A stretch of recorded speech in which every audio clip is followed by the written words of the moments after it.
manus maning jajanan sekretaning bawana. Iblis lanat Antasena tiban cundha maneh mbok dadi mubarake.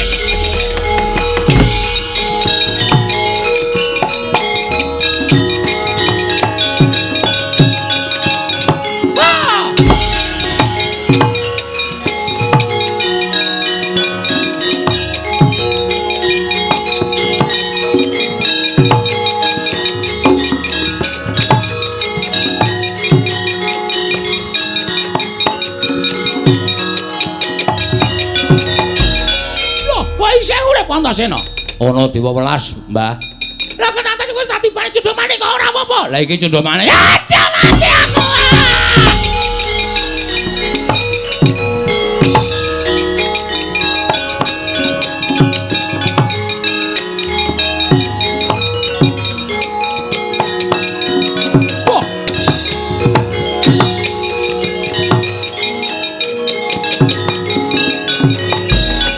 Wah, manus maning jajalan sekretaning bawana iblis lanat.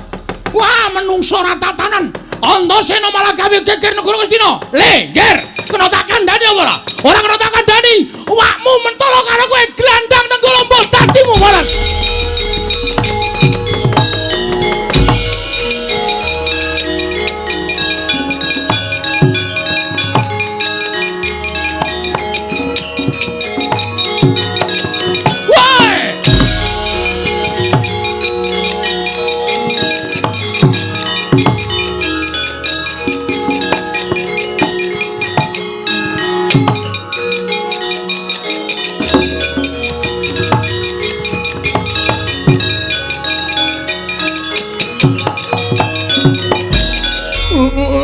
Setan alas. Lele iki nenggala kok malah nang tangan kowe piye? Nenggala iki ampuh. Nek nggo mateni wong radu dosa ki ora gelem mateni, Wadi. Lho, nyatane tiba ning tanganku. Piye? Lho, iki pusakaku. Lah iya aku ngerti arep piye. Tak jaluk. Ama. Lho. Komo piye? Emah kuwi nenggalaku tak jaluk. Ora bakal tak paringke to tak caoske Siwa Mandura. Ora bakal tak caoske Siwa Mandura Siwa Baladewa. Iki wis ning tanganku. Tak jaluk Antasena. Ora tak jaluk, ora mati aku.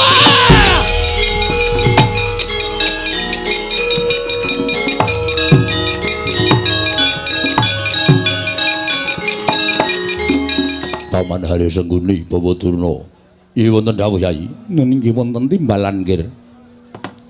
Dinten samangke kula boten badhe ngrembak perkawis Kanalindran, tuwin kula boten ngrembak perkawis Kedaton.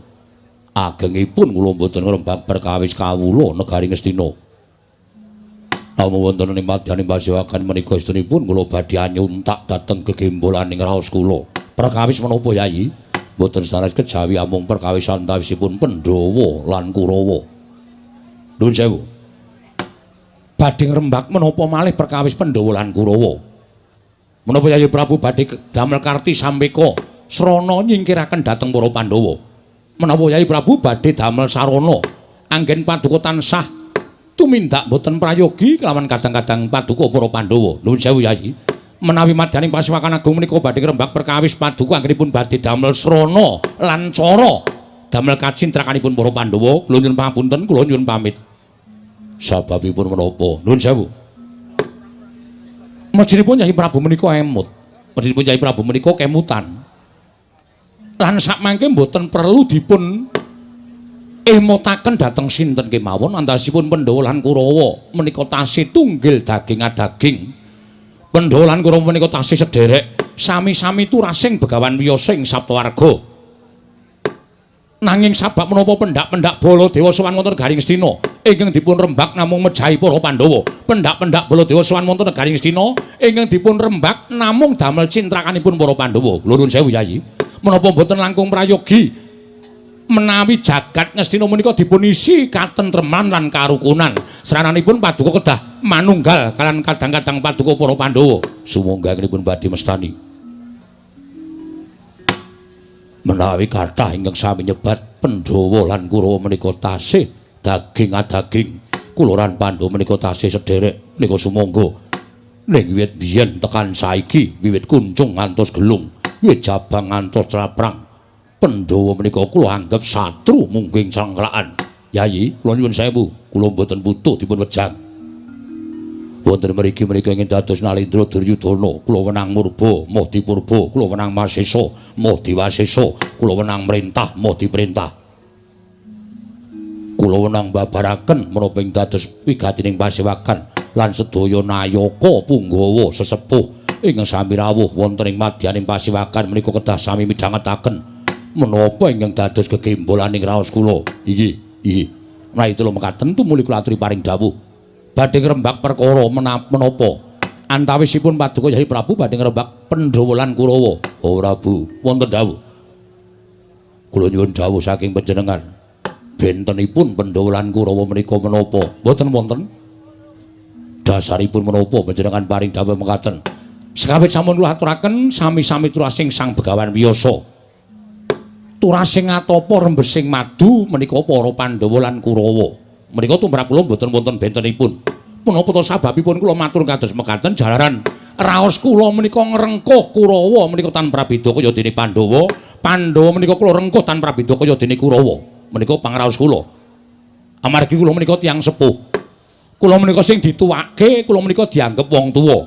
Wonten pundi jamak limahipun ing atasipun wong tuwa menika sumurup dhateng rayi-rayinipun, anak-anakipun sami bentak sirah, sami regejegan.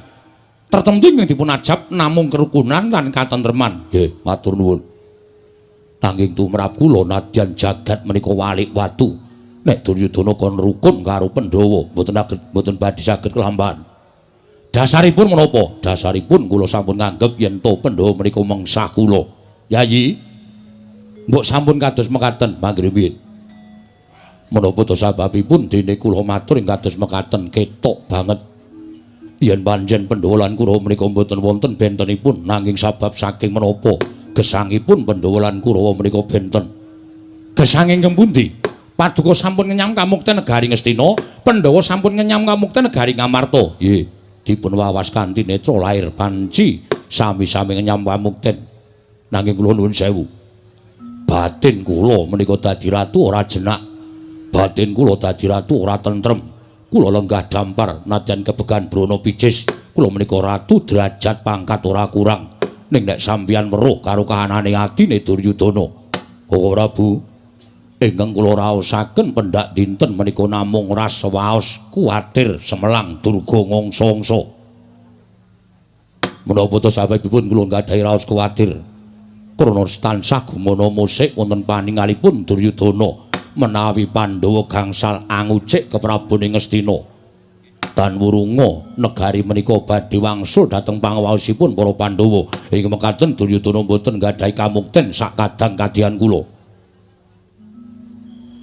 langkung-langkung menawi ngemuti dhateng lampanipun Kurawa lan Pandhawa kathah sanget bentenaken bentenipun pendak-pendak Kurawa gayuh kanugrahan pendak-pendak Kurawa mbudidaya gayuh wahyu ora tau kelakon ning Pandhawa mesti kelakon gayuh kanugrahan monggo padha-padha titaing dewa nek ngonten dudu Pandhawa lan Kurawane sing luput ning dewane sing banjinde banjiladan menika ingkang kula mboten remen gesang wonten ing alam padang ing atase dewa nitahke titahe yen Pandhawa dimbanjinde yen Kurawa dimbanjiladan kuwi adalah jagat dewa Bathara mangke Yayi kula aturi sabar sawetawis.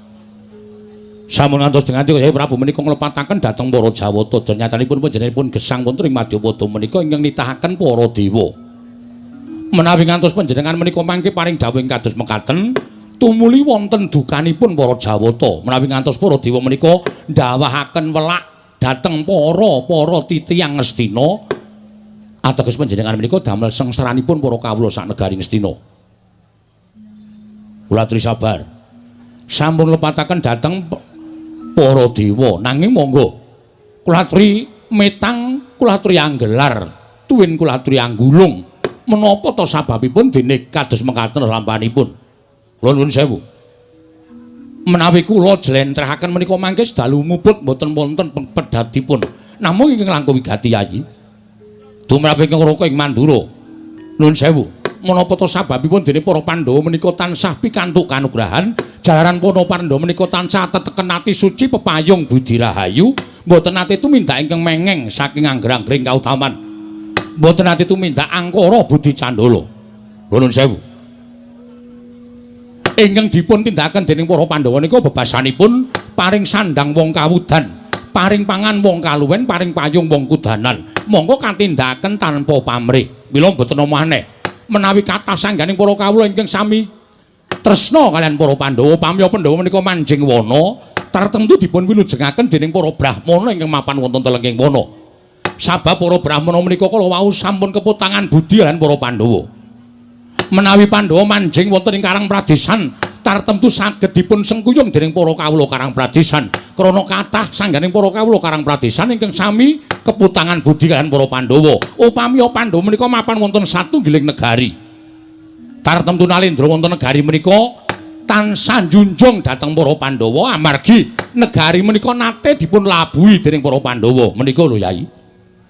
Dados tiyang gesang wonten alam padang menika kedah netepi dhateng kewajibanipun. Sampun ngantos dupe paduka menika Nalendra ingkang sugih tumuli rupian-rupian remen-remen mboten ate ngucapaken syukur dhateng kersanipun dat Kamur Wengdas. Kula nuwun sewu. Dewa menika maha prisa, Gusti menika maha wikan. Gusti tartemtu paring kanugrahan dhateng umatipun ingkang tansah nguncupaken asta ngunjuk syukur kersanipun dewa. Nanging Gusti ugi badhe baring dedosan dhateng sinten kemawon ingkang lirwa dhateng kewajibanipun agami. Nggih. Matur sembah nuwun. Pangandikanipun Gusti Prabu badhe kula agem paman wonten dawuh. Wonten pangandika menapa badhe paduka aturaken dhateng Kang Putra. Sareng kula petang-petang panjenenganipun anak Prabu Duryudana menika kula nuwun sewu. Penggalipun janjanipun mboten kok perkara sengit ning perkara meri. Bloko Suta. Pancen kula meri lan kamuktanipun Pandhawa ing atasipun negara Ngamarta menika namung sak prawa lulase negara Ngastina. Ewadene kabagyan lair lan batin sinanding dening para Pandhawa. Ning kula menika nadyan kebegan kabagyan lair ning batin kula ora iso tentrem, ora iso jenak, ora iso jenjem. Sampeyan mang paring pangandikan supaya iso gawe padhang atine Duryudana. Nuwun sewu nggih. Menika sanes lepatipun Pandhawa lan Kurawa, menika sanes lepatipun paduka anak Prabu, nanging nuwun sewu menika lepatipun ingkang gula wentah Pandhawa lan Kurawa. Sinten sing gula wentah? Kok panjenengan dadak ndangu lho. Ingkang gula wentah Pandhawa lan Kurawa menika nuwun sewu, gurunipun Pandhawa Kurawa menika sinten? Gurunipun Pandhawa lan Kurawa menika Kakang Penemban Durna. Wiwit cilik nganti tekan gedhe, wiwit kuncung nganti gelung, wiwit jabang nganti craprang, Kakang Durna dipun pasrahi supados gula wentah Kurawa lan Pandhawa. Lah kok dadine kok beda? Nek ngoten ketok banget guru sing banci ndhe banci ladan. Nek Pandhawa dinewehi ngelmu sing migunani tumraping urip, ning nek Kurawa dinewehi ngelmu sing genthong umos tegesipun boten wonten nyatane. Kula nuwun sewu lho nggih, monggo kula aturi nimbali ingkang kawogan. Kula namung saged matur kados mekaten menika wondene wonten lepate ngatur kula Diagung Pangaksami. Hoduna. Wonten dawuh. Hoduna. Wonten dawuh, Ger. Menapa inggih menapa dipun ngendikaken Paman Haryo Sengguni menika kados mekaten kelampanipun. Gondhok blegucuk swalu kembal. Somarante hawala. Dik Pate, pripun? Mbok nek omong ki nganggo wewaton aja waton omong. Wong nyalake wong liya ki penak banget. Wong urip niku kulinakno ngilo karo gitoke dhewe, aja sok ngonceki karo tumone wong liya. Nggih. Sampeyan muni pripun wau? Nuwun sewu, ketok banget nek sampeyan bancine bancilatan. Sing bancine bancilatan nggon pundi? Sampeyan kula wentah Pandhawa lan Kurawa beda banget dadine. Perkara dadi karo orane niku kula gumantung gurune, ning gumantung karo murite, ngaten. Merga kabeh niku wis kula paringake wangsaning ilmu sing migunani tumraping murite. Gumantung karo murite nggone nampa ilmu mau iso temen apa ora. Kula nuwun sewu lho Dik Pate, kula menika manjing dadi guru niku budidaya supaya dadi guru sing apik, sing iso digugu lan ditiru, ora kok guru wagu tur saru. Nggih. Sampeyan nek omong niku nganggo waton aja sok nyalahke karo wong liya. Sampeyan niku kula wastani golek pendhok supaya ketok. Sampeyan ketok teng pasuryane anak Prabu Duryudana ning sampeyan ngidak-idak sirahe wong liya. Ngidak-idak sirahe Begawan Durna. Sampeyan nglupute kali kula. Nuwun sewu lho, dadi guru niku ora gampang. Sampeyan ampun ngawu gawar ngawur nek omong. nganggo waton. Patih kok waton jeplak. Lha kok kasar sampean. Kasar mawon sampean yo ngarani kula sapenake dhewe kok. Lha nuwun sewu. Kula niku dadi guru niku duwe ngelmu. Ngelmu niku mujudake banyu sing bening, ngoten. Wondene murid niku sesa-sesa nggone nampani banyu menika kala wau. Murid niku kula embake kaya dene wadah sing resik. Nek Pandhawa niku wadah sing resik tur ya apik wadahe. Kula soki banyu ngelmu kula ya iso dienggo penguripan, iso dienggo urip sak teruse. Mula ya ora aneh Pandhawa niku mesti dadi mergo wadahe wadah resik. Ning kula nuwun sewu lho. Kurawa niku lho Dik Pati nuwun sewu. Kurawa niku kula upamake wadah wis borot tur reget. Dadi kula soki banyu bening niku ora kok iso dienggo penguripan ning mbrebes mawon. Nuwun sewu. Sampeyan niku duwe kewajiban. Kewajiban kula napa? Ngerti nek Kurawa niku wadah borot tur reget kok sampeyan ora nambal. Kula niku pendhita dudu tukang nambal ban. Ngoten? Wis tau ngerti kula pasang ban pres ngoten.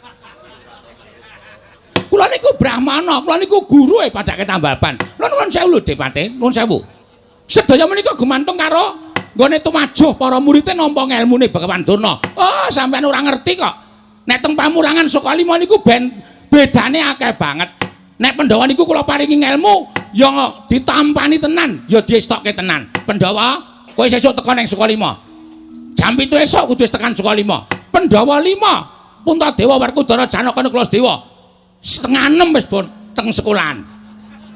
Guru teka niku dicandak tangane, diambung tangane. Niku tandha nek murid sing tresna karo gurune. Nggih. Kula wenehi ngelmu ya diestokke tenan, digatekke tenan. Pandhawa, ngelmu iki ngelmu atosing balung wuleting kulit. Kudu tok lakoni poso 40 dina 40 bengi.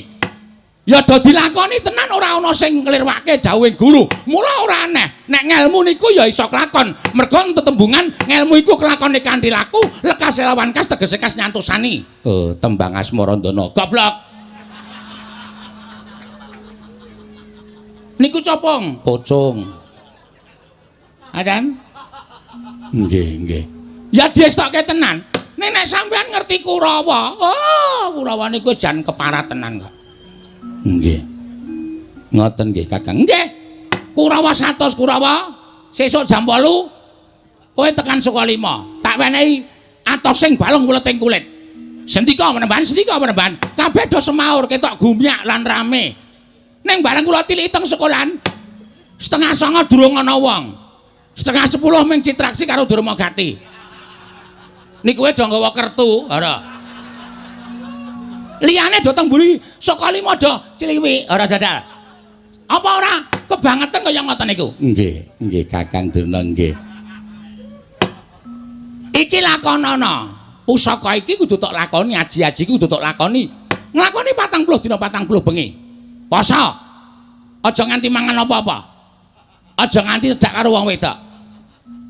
Dok sendika. Ora ana sing kuat, kabeh gagal kabeh. Citraksi kuat poso teng Sentong 40 dina karo bojone ning jero. Ayo betah wae. Nggih, nggih. Do nonton film. Penyakit tenan. Nggih, nggih. Dadi aja nglake karo Begawan Durna. Nuwun sewu lho Dik Pati, nuwun sewu. Ngendikane Nak Prabu Duryudana niku panci kepara leres. Nek Kurawa karo Pandhawa niku akeh banget bedane. Nuwun sewu. Wong cak-cakane iki mawon beda kok. Sing jeneng Pandhawa menika nganake Pasewakan Agung. Mongko ratune durung lenggah. Niku wis sandher para nerpati Punggawa Nayaka, kabeh sedeku mari kelu, ora ana sing wani kemecap yen nalendrane durung kemecap utawa durung paring pangandikan. Nggih. Niku Pandhawa. Kula ya wis bola-bali melu Pasewakan Agung negara Pandhawa. Ngamarta. Nggih. Mriki benten, ratune wis lenggah, nayakane rung ana. Lho, kursine isih kosong. Niku napa pantes kaya ngoten niku? Aja kok nayaka. Nuwun sewu lho, Di. Niki mboten kok elek-elek negara Astina mboten. Nek niki kenyataan. Nggih. Sing jeneng Karawitan Ngamarta karo Pandhawa wae beda kok. Oh, beda. Beda sampean tak kandhani. Sing jeneng Karawitan Ngamarta niku penabuhe, wah. Anggres jame kudu ngiringi sang nata lenggah jampar ya lenggah kabeh, ora ana sing cemuit. Mula jenenge wiyoga. Wi menika wis ngarani yoga menika tapa brata. Patrape wong naboni kaya tapa brata. Lungguh sila ngadhep gamelan, ora cenanangan minggok nono mrendok mrene. Nggih. Niku karawitan Pandhawa. Jenenge napa? Pandhawa laras. Oh. Nggih. Sindane wae kaya ngoten kok sindan Pandhawa niku nggih apik-apik kabeh. Dandan yo ayu-ayu kabeh. Seragam kabeh, brose padha kabeh. Ya mung centelane beda-beda. Nggih, nggih. Niku kabeh ya do meneng kabeh, ora ana sing cemiwit. Beda karo Sinden Ngastina. Ah, Sinden Ngastina kene ana pangan. Wis ra gagas dayoke sapa? Cemal. Wancine muni sasi siswa ya karo mamah. Nggih. Lho, ngandha. Urung wiwit gamelane muni wis sendhe-sendhe kancane turu. Wah, lah pripun wis sopi? Kon danai pira nek kaya ngoten iki? Nggih. Kakang Dirna nggih. Dadi sampeyan pun ngalahke kali kula. Ning Mang Tintingi awak sampeyan piyambak, Mang Tintingi kahanan Kurawa piyambak. Nuwun sewu lho, Di. Niki janjane kula mboten ajeng elek-elek sampeyan. Ning kaya ngono niku janjane ming kari srawunge. Nek bocah niku disrawungke papan sing apik, bakal dadi bocah sing apik. Nek bocah niku dipapak srawungke papan sing ora apik, bakal dadi ora apik. Lah, Pandhawa mangka srawunge wis cilik karo Pendhita karo Brahmana ing mapana ning alas. Mula tememen ngelmune ya dadi tenan. Ning Kurawa niku nuwun sewu. Sing ngomong Kurawa sapa? Kula. Lah. Niku. Mula ya Kurawa ki nek dinaiki ilmu apa-apa ora bakal iso tememplek wong srawunge wong kaya ngono. Lha sampean nyalahke aku. Ora nyalahke sampean, ning nyatane kula niku ya wis momong Kurawa kanthi apik-apik. Lah kok sampean ngunekke kula ora jegos momong para sata Kurawa. Kula ora ngunekke ora jegos. Ning sampean niku sing nuwun sewu lho, senengane nyalahke kali kula. Kula ora nyalahke, kula niki ming matur napa anane. Napa anane sing kepripun? Wong nyatane kula ya ora salah. Lho nuwun sewu, nek carane kaya ngeten iki sampean tegese ngidak-idak kula. Sing ngidak-idak sampean dhisik. Sampean sing ngidak-idak kula. Sampean golek rai ning ngidak-idak kancane. Kula mboten golek rai, ning sampean niku gurune Pandhawa Kurawa napa dudu. Gurune Pandhawa karo Kurawa. Ning guru sing apik napa guru sing apik? Kok sampean ngalani sing elek? Nek cara ngoten niku ora trima. Kula ora bakal trimake perkara niki. Lho nek ora trima ajeng apa? Lho, kula manut kemawon ajeng napa kula manut? Hei! Wong gerang-gerang ora toto. Bodhono. Wonten dawuh. Niki teng pundi? Terminal. Anu Pasewakan. Pamadaryo, wonten dawuh. Niki teng pundi? Pasewakan. Sampeyan ku wong tuwa napa bocah? Inggih tiyang sepuh. Nek wong tuwa kudune ngerti tatanan. Ratu nedeng sine kok sampeyan teng slumong sapenake dhewe. Syukur. Sing ora marahi senengane kok sing marahi nek ora marahi ora. Nek ra dinekke aku ya ora bakal males. Ae senengane marahi nek wong dene apik-apik kok ora biyen. Sampeyan niku sing kula niki wis meneng-meneng kok. Ah sampeyan niku kula ya ora meneng kok. Sampeyan niku ora. Wela, nggih. Iso do meneng ora? Nggih. Yai, nuwun sewu. Menawi caranipun mekaten paduka, selaminipun namung badhe nggadahi raos panggresah duwin panggresula. Samenika ngaten. Petanganipun sampun ngantos dipun tebih-tebihaken. Nggih.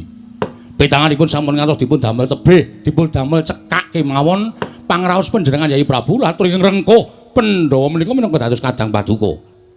Menawi pangraosipun Yai Prabu menika tansah Pandhawa menika dados mengsahipun Yai Prabu, dumugi jaman menapa kemawon panjenengan boten badhe jenak, tuwin boten badhe sekeca lenggah negari Ngastina Yai.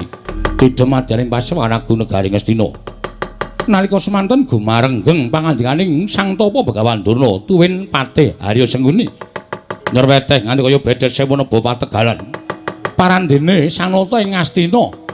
Njegleg datan mubah, datan musik nganti kaya tugu Sinukarta. Nglenggahi kanya pinangka wardu kanya ujane ganten wardu jara mangkeca nang durung abang ida drumanding dasaring pertala. Kasaru geger njaba piyak ngarsa tamping muri keseban punamu apa to kang dadi darunane. Ora ana macan suku rangkeh Gajah Medha Joko Wandilan. Kejawi namung sowanipun putra ing amartat majaning Salata Prabu Puntadewa nenggih Raden Pancawala kadhiraken ingkang rayi nenggih Bambang Antasena ingkang minggah datulya karo cingak kang samya mulat mawon Brahmara kawula kanca biyak-biyak ana dayo minggir jaluk dalan. Ora Bu Baladewa. Wonten dawuh Yai. Dereng ngantos purna anggen kula nampi sabda pangandika Paduka Kanjeng Koko Prabu. Mriku mboten pangging kados suwanipun anak kula pun Pancawala kaliyan pun Antasena. Ila jagat wasisaning Bathara wayah tur jagat Yayi. Mbok menawi suwanipun Pancawala kaliyan pun Antasena menika wonten wigatos tumuli katimbalana. Wigati sampun menapa? Menawi sak mangke nggadahi sedya ingkang sae tumuli Paduka Yai Prabu kedah nglenggari Bawaleksana. Nanging menawi namung badhe damel bebudhek banyu bening kawontenan negaring Astina. Kedahipun dipun emutaken lancur-lancur Pandhawa menika Yayi. Ora bulenggah ingkang langkung prayogi. Kawula nunistaken dawuh. Ana Hanung Hanindita. Bocah mursid isa mikul dumendem jero karo wong tuwa aja mung kandheka ning pangucap. Nanging kababaro dadi pakarti. Pancawala padha raja saprabda munggir cah bagus. Nunamit pasang kaliman tabi tinebina ngiloduni dumawaing tawang tuwang wa Prabu. Kepareng kula ngaturaken sembah sumungkeming pangabektinipun ingkang putra pun Pancawala kunjuk ngersa Paduka Kanjeng wa Prabu Ngastina. Ndak tampa nggih cah bagus. Ora liwat pangestu ning wakmu ing Ngastina Tampanana. Kula pun dinggo jimat paripe dayanana ing kasantosan. Prayoga nunggonmu ngadhep ngarsaning wakmu Ngastina. Nuninggi wae sampun boten kirang prayogi pisamanipun ingkang putra pun Pancawala. Antasena, anakku nggih cah bagus padha raja saprabdamu. Slamet Pakdi. Nering sambikala praptaku ora nemu alangan sewiji apa. Aku ngaturke bektiku katur ya Pakdi. Antasena anakku cah bagus.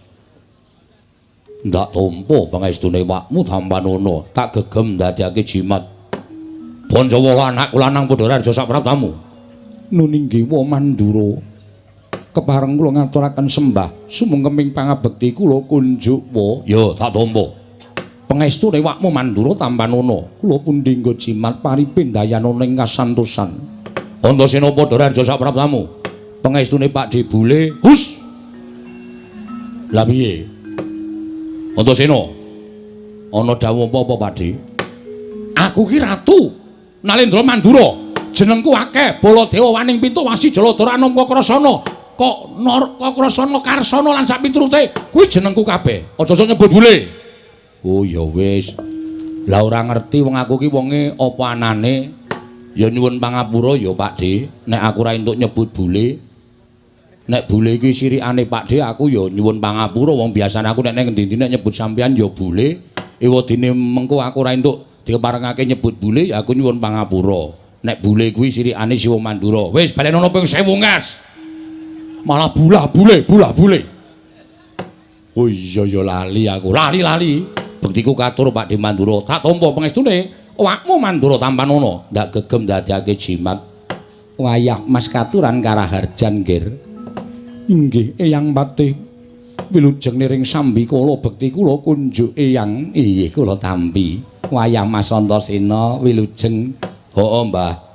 Slamet tekaku, bektiku katur ya Mbah. Inggih, kula tampi nggir. Ah, putuku Pancawala padha raja sapratamu nggir. Eyang Penemban Soka Lima wilujeng bekti kula kunjuk Eyang. Ya tak tampa.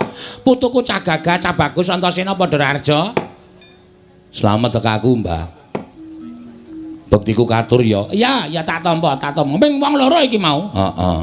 Ora ana kancane, ora ya ming karo kakangku Pancawala. Oh ya syukur. Aku mau ya liwat ngarep pertapan Sukalima.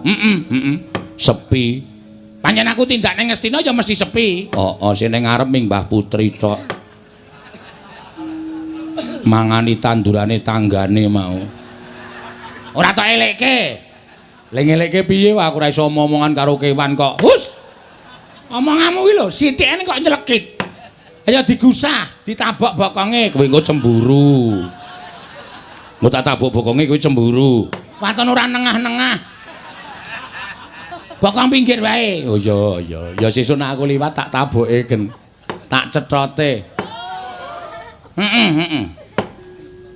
Pancawala Wonten dawuh Antasena.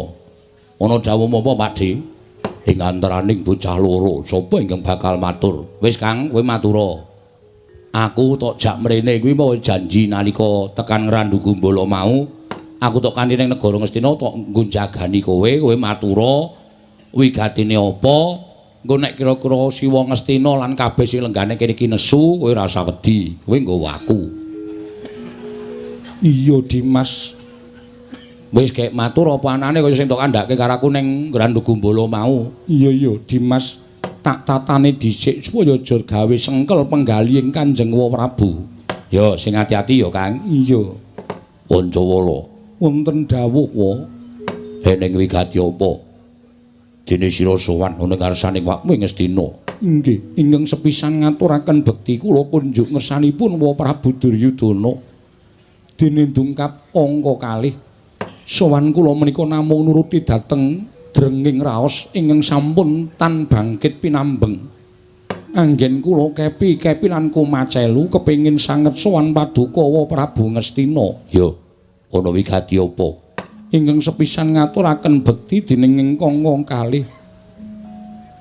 Estunipun badhe munjuk atur nglairaken dhateng pangunek-uneking raos ingkang sawetawis mapan wonten telenging manah kula wa. Ya. Gage matura. Wigatimu apa? Kejawi ngaturaken sembah bekti kula kunjuk ngersa paduka Wa Prabu. Estunipun anggen kula sowan menika inggih waleh-waleh menapa? Estunipun badhe nyuwun idi palilah paduka. Idi palilah bab apa? Kejawi ngaturaken sembah sumungkeming pangabekti ngersa paduka Wa Prabu. Estunipun anggen kula badhe munjuk atur menika wonten suka lilaning penggali paduka. Aku kudu kepiye? Kejawi kepareng kula ngaturaken sembah pangabekti kula kunjuk. Wis aku weh. Aku wis ora rampung-rampung iki. Kowe iki kan duwe pepinginan ning atimu ora tekan, ngono kuwi sing aku ora seneng. Dimas Piye? Kaya-kaya ora wani matur ngersaning Kanjeng Wong Ngastina. Nek ora wani, kowe aja ning kene. Ning ngendi? Ning mburiku kene. Iya, Dimas, Tak tembungke. iya, nanging aja dadi pasulayan. Wah, kowe iki padha bapakmu. Aja dadi pasulan-pasulan piye? Nek wis diniati ngene iki kudu apa-apane wani, padangane wani, petengane apa meneh. Nek cara aku ngono. Iya, ya mung rasaku ora penak. Pindah nggon. Ora penak kok bingung. Antasena piye? Ngene, Pakde. Terus terang bae ora usah dadak ditutup-tutupi, aku ngetutke kakangku Pancawala. Yo.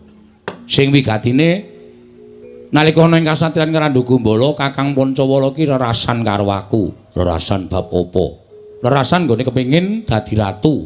Lho, kepengin dadi ratu. Ngenteni lengsere bapakne mesine bakal dadi Nalendra marang sapa meneh. Negara Ngastina bakal tiba kejaba mung anakku Pancawala. Ning karepe Kakang Pancawala iki ora dadi ratu ning Ngamarta, ning dadi ratu ning Ngastina. Lah, tekane rene nganti karo aku ki janjane dhewe arep mrene dhewe ning ora wani mergane wedi karo Pakdi-pakdiku Kurawa. Yo, tumuli ngejak karo aku. Nalika semono kakangku Pancawala ngendika ngene iki. Dimas Antasena, aku terno ning Ngastina. Aku pengen ngrasakake lungguh dampar keprabon ning Ngastina. Ora ketang amung telung kedheping paningal, ora ketang amung sak uruping damar sak umuring jagung, aku tak ngrasakake dadi ratu ning Ngastina. Mula aku terno. Nek ana apa-apane Dimas Antasena kudu iso ngrampungi karya merga Dimas Antasena ngerti to pambegane Pakdi Kurawa, Siwa-siwa Ngastina. Mesti aku bakal lara nek ora nganti Dimas Antasena ngono kuwi. Nah, aku sing dadi wakiling Kakang Pancawala terus terang wae tekane Kakang Pancawala tekan kene iki mung arep kepengin nyuwun ngambil dampar.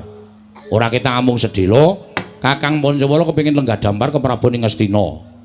Wis, kuwi wae rasa tak dawak-dawakke rembuke ndak selak kewengen. Pakde mengkari entuk apa ora? Nek entuk matur nuwun banget nek ora iki sing ngamuk aku. Wis ngono wae. Jagat Dewa Bathara. Koko Prabu kados pundi? Kowe lah dalah bocah iki nek mejenun ya ngono kuwi. Omong apa anane cobloko kaya bapakne. Lah aku nek ora apa anane ming ting plintut ki ra seneng. Apa anane gek padhang, gek rampung. Nek arep perang ya ayo gek perang. Nek arep to weneke dampare ya wis kene, sampean lungguh dampar, medun saka dampar. Terus kabeh nayaka iki lunga kabeh, kakangku meng lenggah dampar, aku sing dadi nayaka. Wis ngono wae. Paman dos pundi? Monggo klasa bantal digulungi. Jagat Dewa Bathara. Iya nek sing nembung Pancawala piyambak kemawon lari menika mboten gadahi kekiatan. Nanging nuwun sewu lho, Nger. Ingkang ngendika menika lingging duweni kekiatan. Bocah srogal-srogel ning nyemelangi. Wah, Jagat Dewa Bathara. Yai, saenipun dipun paringaken. Estunipun menika putra paduka piyambak, jernyatanipun tembungipun namung ngampil, boten ketang namung telung kedheping paningal. Boten ketang namung sauruping damar, saumuring jagung, Pancawala kepengin dados nalindra wonten negari Ngastina.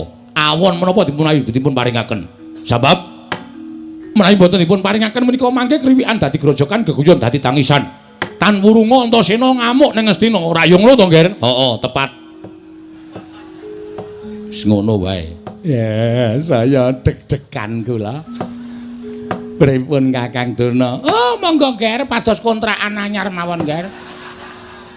Kisah saking negari Ngastina mriki. Menika ngantos Antasena menika ngamuk, oh, bocah menika ndugal kewarisan. Menawi ngantos Antasena menika mah engke damel geger wonten negari Ngastina, sinten ingkang badhe nampakaken kridanipun Antasena? Oh, nyemelangi, Nger, menika nyemelangi. Samangke kula aturi maringaken kemawon. Lah napa-apa tumun ing atase Nalindra. Kula menika ratu kok nyilih-nyilihke negara dhateng sinten kemawon. Menawi ngantos kawanguran dhateng putra Pandhawa sanesipun Tan Wurunga dadi kemeren. Yen putra Pandhawa padha kemeren mesti do nyilih negara Ngastina. Terus kula niku ratu sing kepiye? Ratu dianggep sing kaya ngapa? Boduna. Wonten dawuh. Kula aturi pariwangsan dhateng pun Antasena menika. Oh nggih, ngestaken dawuh. Oh, lole gondhong blekuduk suwaru gembol semua lole semua rantai wela. Antasena? Iya, Mbah. Iki gandeng bingung penggali anak Prabu Duryudana. Mula tumuli aku ingkang bakal menehi wangsulan karo kowe. Simbar paring dawuh apa? Ngene ya, Nger. Perkara iki ora gampang, perkara iki ora ming sak gampang malih epek-epek tangan. Waduh. Wijane basa Indonesia lho, Mbah. Heeh. Ning tak jawake. Membalikkan telapak tangan ki malih epek-epek tangan. Iya. Mula kudu dirembuk sing kanthi apik-apik. Ah iya. Kowe nunggu nang alon-alon dhisik ya, Nger. Nunggu nang alon-alon. Perkara iki bakal dirembuk dening para penisepun negara Ngastina, klebu anak Prabu Duryudana ingkang bakal ngrembuk. Ora-orane yen anak Prabu bakal owel yen negara iki disilih dening Pancawala jer kuwi anake dhewe. Heeh. Mula kowe ngenten ana ning alon-alon. Ning alon-alon? Heeh. Ya. Ning janji lho, Mbah. Janji apa? Nek nganti Siwa Ngastinagara kuwi sing tak goleki pisanan dudu sapa-sapa ning kowe. Kowe sing tak goleki. Nek diketemu nuwun pangapura, aku wis nggawa glugu tak nggo ngeceki kowe. Mbok aja glugu. Oh, mengone kok gawe trata pikir lho kowe. Ning tenan wis, metu njaba dhisik, aku sing tanggung jawab, aku sing bakal menehi wangsulan karo kowe. Negara diwenehke Pancawala apa ora? Ya. Nek ngono aku nyuwun pamit metu njaba. Ya, sing ati-ati aja kaya bocah cilik, Pakde, aku nyuwun pamit. Sing ati-ati aja kaya bocah cilik. Pakde Mandura aku nyuwun pamit. Yo, Antasena sing ati-ati. Mbah Pate, aku njaluk pamit ya. Inggih, nggih, ngatos-atos. Simbah Durna aku nyuwun pamit. Sing ati-ati aja kaya bocah cilik. Yang penemban kula nyuwun pamit. Ya, Pancawala. Ora sandadak kuwatir ki mesti kelakon dadi ratu ning negara Ngastina, nggih, Pancawala. Inggih, ngestaken dawuh. Kula nyuwun pamit. Yo, sing ati-ati. Wah Mandura kula nyuwun pamit. Yo Pancawala aja kaya bocah cilik. Eyang Pate kula nyuwun pamit. Inggih nggih ngatos-atos. Wis Pakde Simbah sekecake lenggah aku tak metu karo kakangku Pancawala tak enteni alun-alun. Iya Antasena bocah bagus.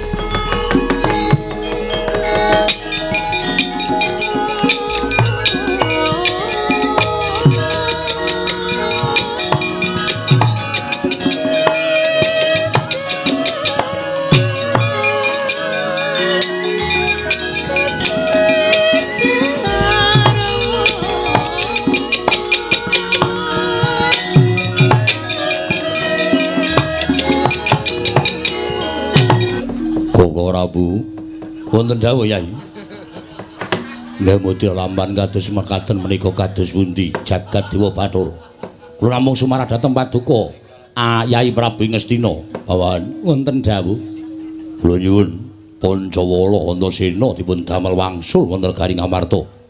Sampun ngantos damel goreh raosing manah kula. Ka Prabu Baladewa. Kula nyuwun pemanggihipun Kang Prabu menapa pantes ing atasipun bayi wingi sore badhe ngampil kedatone Ngastina. Nyatanipun menika negari boten wujudaken satunggiling barang teka dipun suwun ngampil menika boten pantes. Yai, menawi perlu kula ingkang badhe ngemutaken dhateng pun Pancawala. Estunipun kala wau kula badhe ngemutaken namung ngemuti bilih menika wonten ing pasewakan. Mangke mindak ndadosaken pasulayan boten prayogi. Kapas rana dhateng Raka ing Mandura. Kula ing badhe damel srana supados Pancawala lan Antasena mundur saking negari Ngastina. Matur sembah sewu nuwun paman wonten dawuh.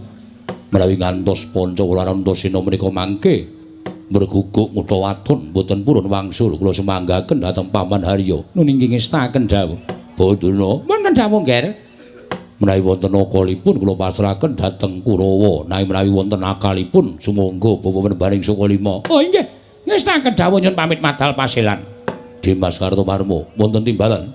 Budhana kang padha sebo jeneng ingsun Arsa Kundur Kedatun. Kawula nun para madal pasilan nyuwun tambahing pangestu sing ati-ati aja kaya bocah cilik Dimas Kartomarma. Antasena Pakdi Kartomarma, ya. Ayo, kowe gelem bali ora li? Aku kon bali mergane Pancawala Kandhanana. Najan kuwi kadangmu tuwa nanging ora pantes lamun kepengin nyilih negara Ngastina. Ngerti yo? Lamun negara kuwi ora disilih-silihke dening sapa wae ing mengku bawat perintah negara ing Ngastina. Kuwi Kanjeng Koko Prabu. Yen kowe ora gelem semingkir apa krakon Kurawa wong atuhmu tegel karo kowe. Tak ajangi jembar apa Pakdi? Nek Pakdi niat arep gawe rekoso utawa arep ngundurke Antasena, aku rupak wani jembar wani. Nek nganti apa kang dadi penjaluke Kakang utawa gegayuhane Kakang Pancawala ora kelakon, dosa. Nek nganti Antasena ora iso mbedah negara Ngastina, iso mujudake gegayuhane Kakang Pancawala. Yen ngono kowe wani karo wong tuamu Parasata Kurawa. Sing tak wedeli apamu? Ora minggat karep aku tibantangan pecah siramu jajal-jajalan Pakdi menang sapa anak karo wong tuwa.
Ayo, matno sastra sing ora apa-apa.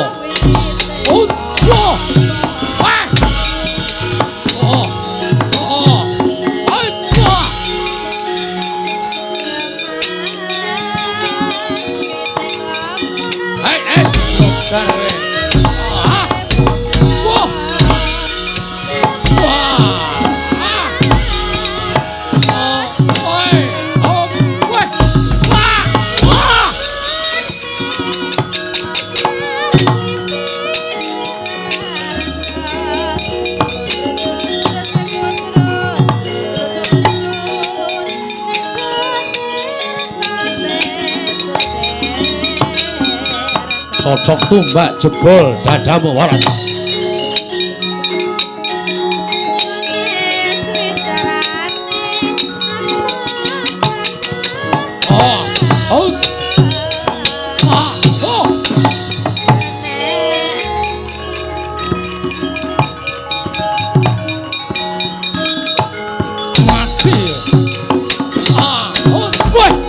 Balik ke.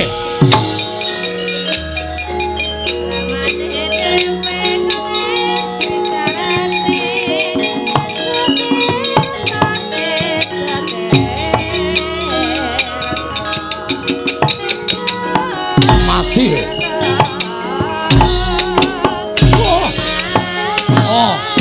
Woi, atasnya. Waduh.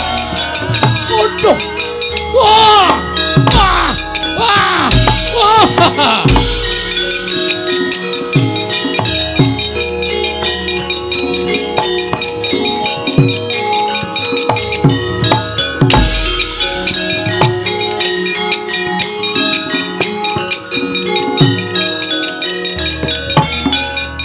Swatama iki jangkar karo wong gerang, ora usah dadak kokean gunem. Ayo, ora menehke negara Ngastina. Wujud apa wae tak wujuti, pecah dadamu ayo. Ketokno kasudibianmu, Asatama mati.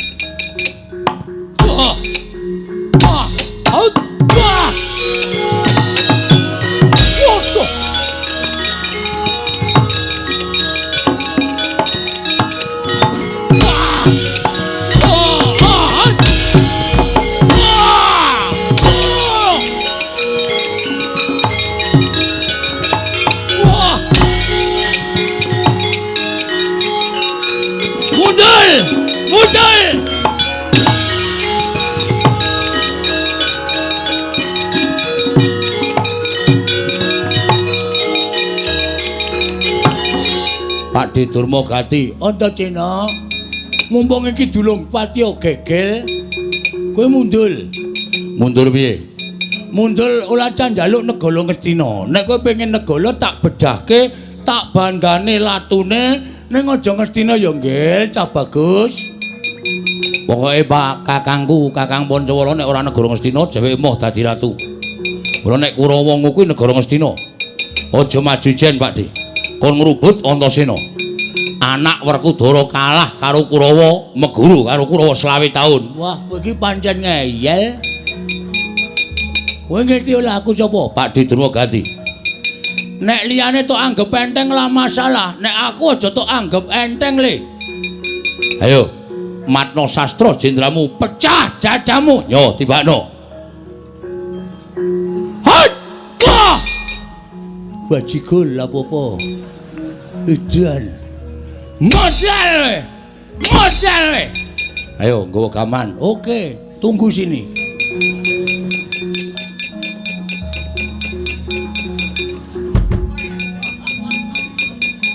Baca sirahmu. Nek nganti tatu aku meguru karo kowe. Matek kowe. Modal kecangkel ra kowe. Wah. Edan gak apa-apa. Bacok bendho sirahmu Diwana. Wah! Wedan. Glaji ndasmu. Tibakno.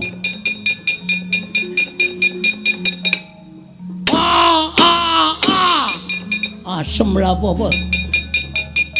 Antaséna? Oh. Aku wong tuamu. Aku padhemu. Ning nganti aku kalah kalau kowe wilang bebalang ayo. Kowe bayi wingi coy alwani kalau padhemu sing tak nggo gamane apa?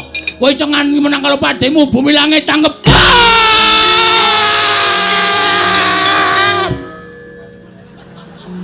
Bah.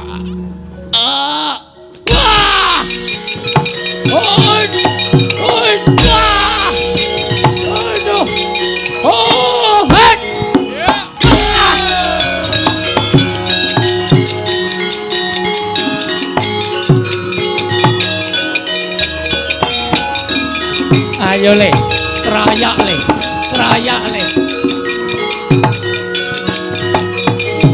Ayo aja maju siji-siji. Kerayak ngger Antaséna.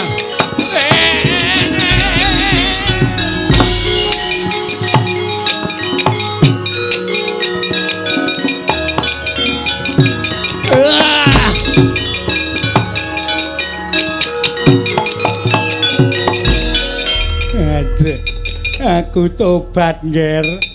Antasena aku wong tuwa aja mbok kapak-kapakke. Aku wis kapok tenan. Mbah Pate. Apa? Ayo linggo sing apik. Engko ditonyo. Ora. Wis tenang wae ora. Aku ora cengkiling. Tenan. Tenan. Aku wedi tenan aku. Aku tak takon diwangsuli ya. Ah iya. Sing ngetapke Kurawa mau sapa? Aku. Sing ngakon Anak Prabu Duryudana. oh dawuhe piye? Kon mateni kowe. Aku nyatane ora mati ngene kok. Berarti lengane isih akeh. Lho ngopo padake sentir? Udu aku lho Antasena, aku tobat tenan. Aku aja tok kapak-kapakke ya Antasena. Wis ngono wae nek takon wis tak wangsuli aku tak bali rono. Bali piye? Kowe dadi pesakitan, kecekel ning tangane Antasena ora entuk bali. Aku mbok tak bali. Aku tak bali ya. Ora entuk. Neng kene wae. Nggak nek nganti aku konangan anak Prabu Duryudana darani rundingan karo kowe. Rundingan ya ora apa-apa. Men dipecat lemu dadi pate. Aduh. Aku tak mulih rono. Pengen mulih rono, Pengen. pengen slamet. Pengen. Nek pengen kena bali rono ning ana syarate. Syarate apa? Syarate kowe nek tak undang Sengkuni ngono lek wangsulan dalem Pak Guru ngono ya. Isin aku. Wegah aku Antasena, aku ki wong tuwa. Gelem ora? Ora gelem tak kepruk watu ndasmu. Ya wis, gelem. Ya, engko nang anggere kowe ora wangsulan ngono ki tak ajar kowe. Iya, iya. Sengkuni Dalem Pak Guru. kelas pira, Lik? Kelas 6. Wis tuwa kok kelas 6 Nunggak ping 8. kok nunggak terus ngopo mergane? Isin aku. Isin kula Pak Guru. Ora sah isin. Kula nakal. Oh, nakal. Nggih Pak Guru. Ngopo kok ora munggah? Ngincen roke Bu Guru. Nginjen roke Bu Guru. Nggih Pak Guru rok dipepe kok Pak Guru. Oh, tak kira nek lagi mulang Mboten wantun. nek nginjen rok dipepe iki weruh apa? Weruh jepitan.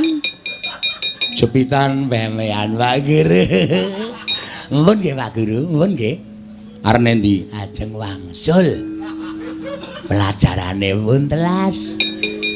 Kena nandhake murid sing pinter bali karo nyanyi. Mboten isa Pak Guru. Kepruk watu sirahe. Iso ora? Saged. Saged. Ya wis gawe nembang. Ya wis, saka kene tekan kono. Lagune napa, Pak? Ah terserah manut kowe. Pak Guru ki seneng nek muridé iso nembang sing lancar. Isine Pak Guru. Ora sah isin, ora apa-apa gawe wis. Gawe nembang. Ndang. Mentok. Ya wis apa-apa. Mentok. Sing lancar, ora lancar sabet garisan. Nggih Pak Guru. Karo ndono nembang. Nek mandeg tak bandem watu kowe. Nggih. Mentok. Mentok. Tak kandhani Pak Guru. Ya. Iya ngerti nek mentok tak kandhani. Tak kandhani. Wong rupane Pak Guru. Oh tak ajar kowe. Mboten Pak Guru. Bandem saka kene.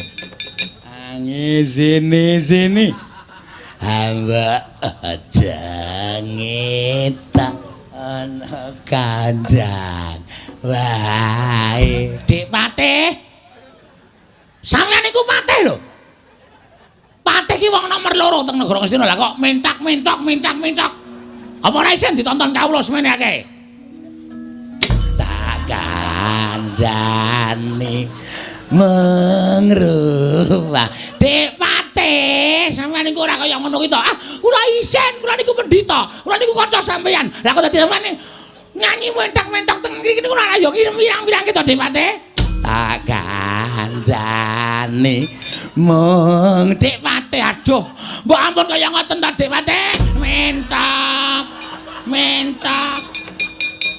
tak kandhani mung rupamu. Kula dituduki Antasena kon nembang. Oh, kula ketiban watune ya kok melu nembang iki jan. Ku karepe dhewe ra. Mentak.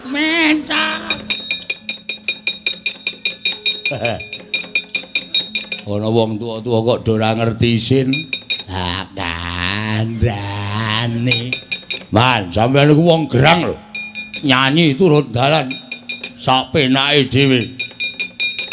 Mengrupamu aku ora iso meneng dur. Anggere meneng dibandem mengrupamu sini. Tur sasana Lho wonten dawuh. kowe maju ya Cah Bagus.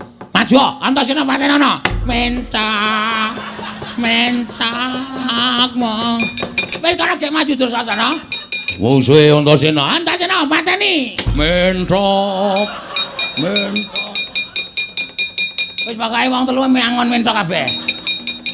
Oh, Andrawasi watune wis digdaya lho. Ing atase ming dibandem sing didhawuhi Paman Patih Sengkuni kok kula sampean ya melu. Ora. Gugu karepe dhewe ora Mentok. Oh, pancen yo edan Antasena ku yo pinter tenan kok. Watu dijo pajapu kok aku anggere ketiban watu kok iso mentak-mentak. Lah nggih, kula ya gumun kok. Kula kok ya iso dadi ketiban watu kok ya iso mentak-mentak. Mangrupang. Oh, nek ora ngados rekoso Ngarkoso nek mboten adoh. Oleh bantem saya banter. Aku ya gumun lah kok dadi dikdaya temen. Mangrupang ayo ngono katone. Oh, iki nek ora ndelek rekoso Ngrekoso nek mboten ndelek soalé munyok. Oh, manus maning jajanan sekretaning bawana. Iblis lalat Antasena tiban cundha manik mbok dadi mubalake.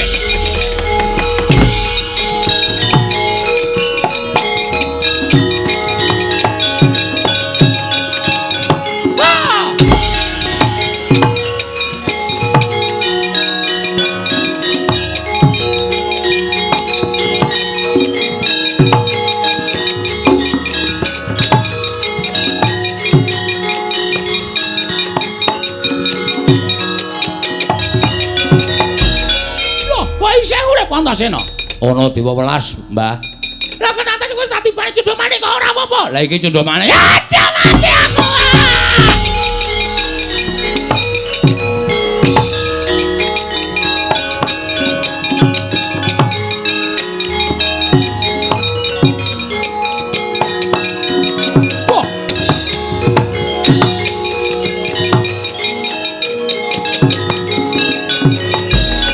Wah, panus maning jajalan sekretaning bawana iblis lanat.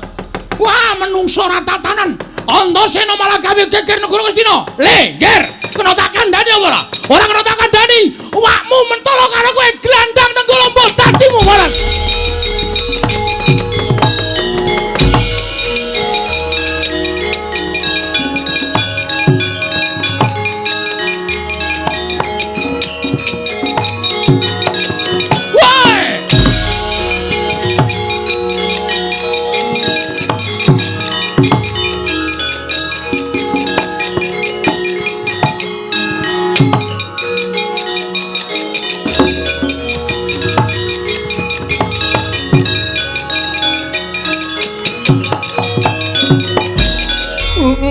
Lu sedanas. Lele iki nenggala kok marane tangan kowe piye? Nenggala iki ampuh. Nek nggo mateni wong rada dosa ki ora gelem mateni, Pak. Lho, nyatane tiba ning tanganku. Piye? Lho, iki pusakaku. Lah iya aku ngerti arep piye. Tak jaluk. Ama. Lho. Komo piye?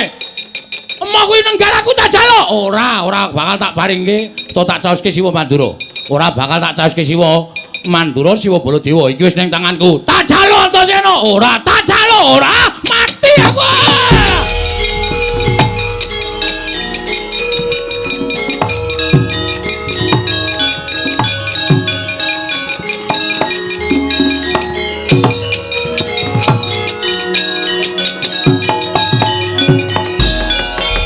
Bubar maut Siwa Ngastina golek papan pendelikan.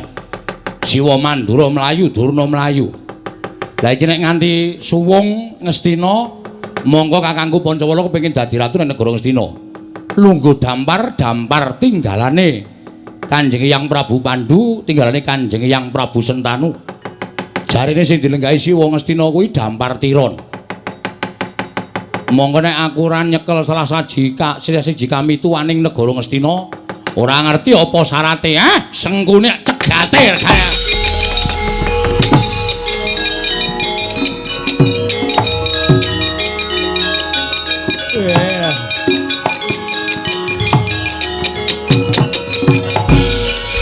Wah, Antasena ngamuk.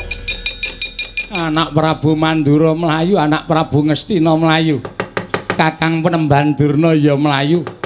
Iya aku nek ora mlayu kecekel Antasena mesti diwirang-wirangke kon nyanyi mentok-mentok. Apa Pak Guru? Arnendi ajeng wangsul. Arep bali kok malah dolan. Kuwi murid apa kuwi tak takon? Murid sae, Pak Guru. Murid apik dengkulmu mlocot kuwi. Ayo, Mbah, iki ora guru karo murid, denguk sing apik. Nyuwun pangapunten, Ndara. Ndara sapa? Ngaku putumu kok Ndara. Ora usah kuwatir. Aku tekan kene iki nyekel kowe ora takon ngopo-ngopo. Lah terus Simbah Patih sing ngerti kahanan sejatine negara Ngastina. Nggih. Siwa Ngastina kae lenggah dampar tiron to, leres. Lajeng sapa Mbah sing kira-kira iso ngerti aku apa Kakang Pancawala kuwi pantes lu nggo dampar keprabon sing sejatine sapa? Ngastina menika nggadahi pusaka wujud gajah. Inggih menika Kyai Antisura. Kyai Antisura menika ingkang ngertos sinten ingkang benjangipun saged lenggah dampar kepraboning Ngastina. Menawi jengandika Anggir Antasena kepengin mbuktekaken monggo kula beta kula kanthi sowan wonten wantilanipun Kyai Antisura. Terus mangke panjenengan nyuwun priksa kalian Kyai Antisura ingkang ngraka Anggir Pancawala lan panjenengan menika pantes napa mboten lenggah dampar kepraboning Ngastina. Mangke menawi pantes tartemtu Kyai Antisura badhe nglenggahaken Anggir Pancawala menapa Anggir Antasena. Oh ngono, Mbak. Inggih. Yo, tak tutke kaya ngapa kanane Kyai Antisura. Monggo kula dherekaken.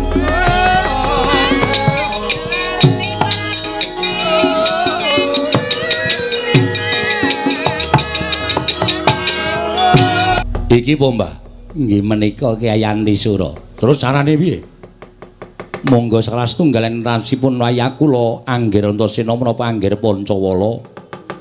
Kula aturi munjuk atur ngersanipun Kyai Antisura jer menika gajah pusaka. Kyai Antisura mugi parenga animbang tuwin analiti dhateng ingkang wayah. Kula turasipun Pandhawa menapa kula kedunungan wahyu ning ratu menapa mboten upamiya mekaten monggo kula aturi anitik dhateng jasad kula. Pantes lan botenipun kula menika lenggah dampar keprabon sejati wonten negari Ngastina. Ngaten nggih. Nuwun sewu Kyai Antisura. Kula pun Pancawala putra sinuwun Prabu Darmakusuma ing Ngamarta. Jer nyatanipun Ngastina menika estunipun kagunganipun punden kula para Pandhawa. Monggo kula menika turas turasing para Pandhawa turuning Pandhawa 5. Mugi parenga paduka anitik dhateng jasad kula menika pantes lan botenipun lenggah dampar gading negari ing Astina. Menawi tetela sampun pantes tuwin trep kula lenggah dampar keprabaning Astina, monggo Kyai Antisura ingkang sekawit kendel trale wiwit dipun obahaken. Suku dipun obahaken mangajeng mamburi satemahku mrenceng konang rante. Saya dangu. Saya banter nggih ngobahaken trale. Suku den sendal, rante pedhot parandene ora. Nglenggahaken Raden Pancawala Raden Antasena. Mlayu manjing alas Sang Antisura.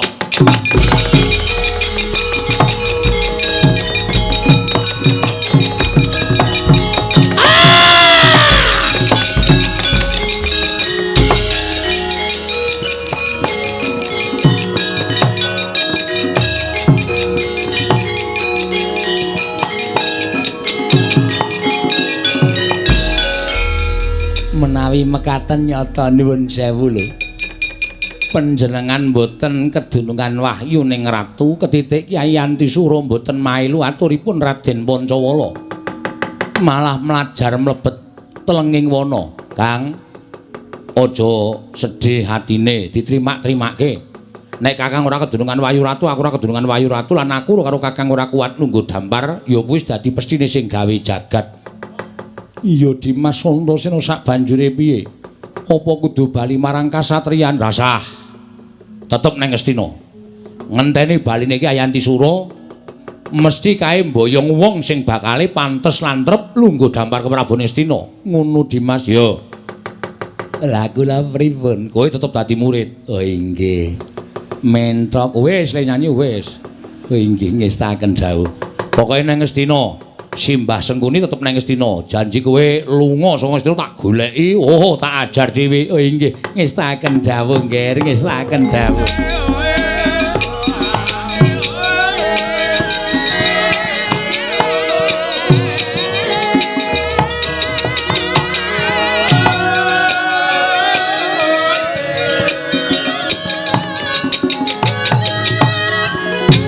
Nuwun sewu Yang. Ndadosaken kagiat raos sing manahipun ingkang wayah. Jengandika Kanjeng Hyang janur gunung kadingaren rawuh wonten ing negaring Traju Trisna. Ingkang wayahipun Stijo Buma Narakasura ngaturaken sembah pangabekti kula kunjuk Hyang. Ah, gandhak mleguduk suaru kembel semerante hawela. Nggih, Ger, wayah Mas. Sinuwun Prabu Stijo Buma Narakasura, kula tampi akarya bapa raos sing manahipun ingkang bapa ing Sokalima. Namung parenga kula ngaturaken salam taklim kula katur, Nger, wayah Mas. Nggih, Kanjeng Hyang. Kula tampi karya bombong raos sing manahipun ingkang wayah.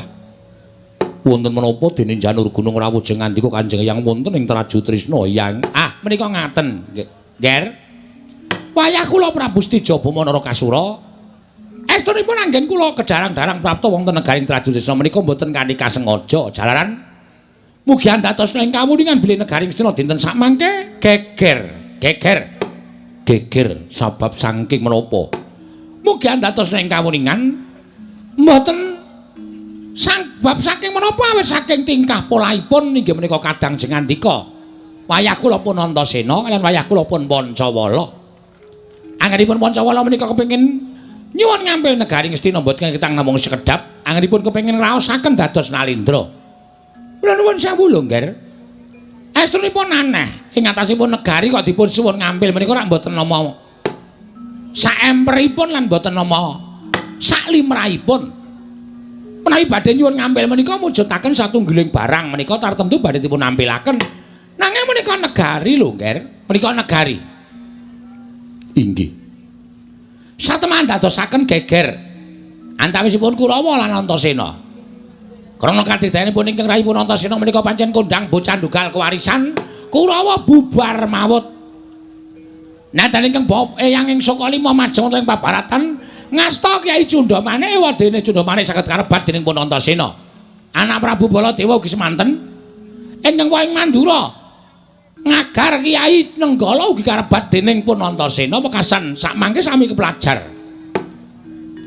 Lajeng wigatosipun menapa dene Kanjeng Hyang ngantos dumugi wonten negari Trajutrisna. Jer menika sanes perkawis kula. Menika perkawisipun Ngastina kaliyan kadang kula pun Dimas Antasena. Kula namung badhe caosi kabar. Nalika mlajar kala wau, anak Prabu Duryudana weling kaliyan ingkang Eyang ing Sukalima. Kanjeng wong Ngastina utawi Kanjeng Paman Duryudana paring dawuh menapa, Eyang? Ingkang paman inggih menika ing Ngastina paring dawuh, Bapak Durna, kula aturi pados pintoslayan. Sinten kemawon Nalendra, satriya, brahmana ingkang saged ngrebat malih negari Ngastina sakitanipun Antasena lan Pancawala, mboten ujar, mboten kaul. Temtu kula badhe maringaken negari Ngastina menika sak sigar semangka dhateng Nalendra menapa satriya ingkang saged ngrebat negari menika saking tanganipun Antasena. Ngaten, Ger, ngendikanipun ingkang Paman Duryudana. Jagat pasaning Bathara. Panjenenganipun Eyang Durna menika mboten namung kandhek wonten ing pangandikan, nanging kababar dados pakarti. Kula menika pendhita lho, Ger. Kula menika mboten badhe wantun matur dora. Menawi ngantos kula wantun matur dora, tegesipun kula ngregeti dhateng jubah kula piyambak. Ngregeti dhateng kabrahmanan kula piyambak.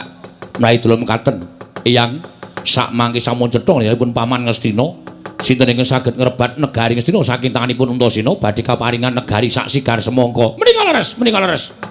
Menawi ngaten menapa ingkang wayah ing Trajutrisna pun Stiza Bama Narakasura dipun parengaken sak biyantu botrepotipun Kanjeng Paman Duryudana. Menika malah langkung prayogi menawi jengandika saged ngrebat negari Ngastina. Kula ingkang matur menawi negari Ngastina badhe kaparingaken Nalendra ing Trajutrisna Prabu Stiza Bama Narakasura. Kula dereng kasekeca kula ingkang badhe nglabrak Antasena Kanjeng Hyang.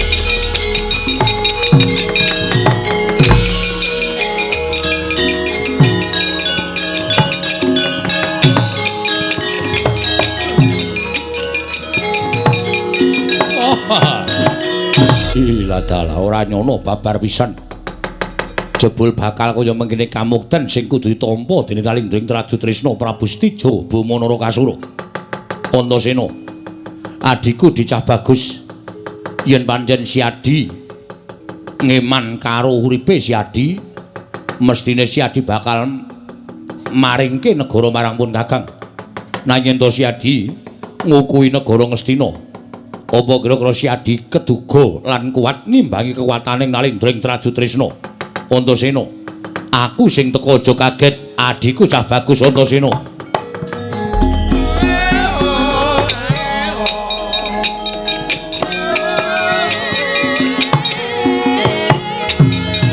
Nuwun sewu Kakang Mas. Ngantos bingung raos sing manah kula.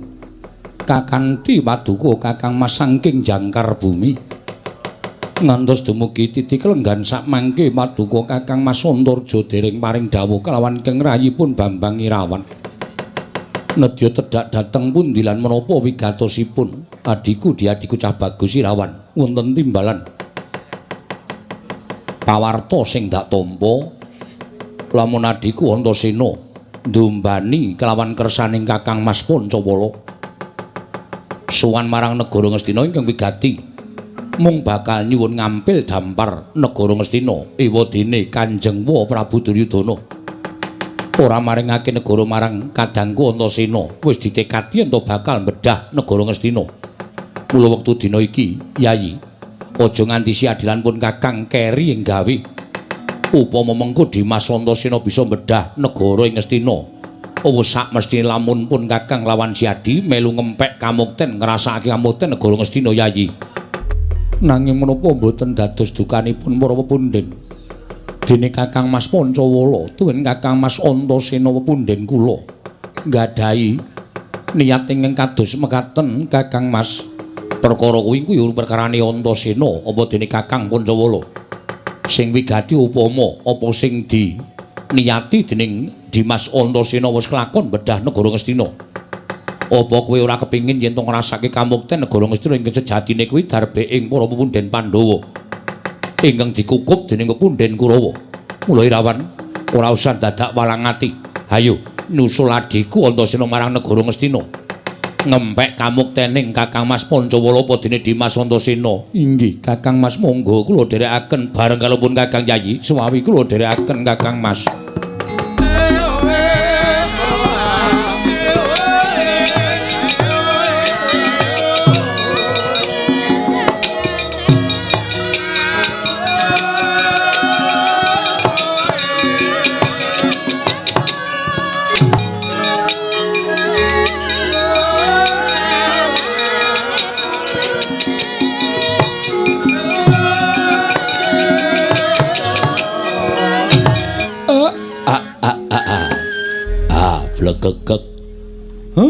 Sadulita, Ndara. Enten apa, Gus? Janur gunung kadingaren sampeyan rawuh.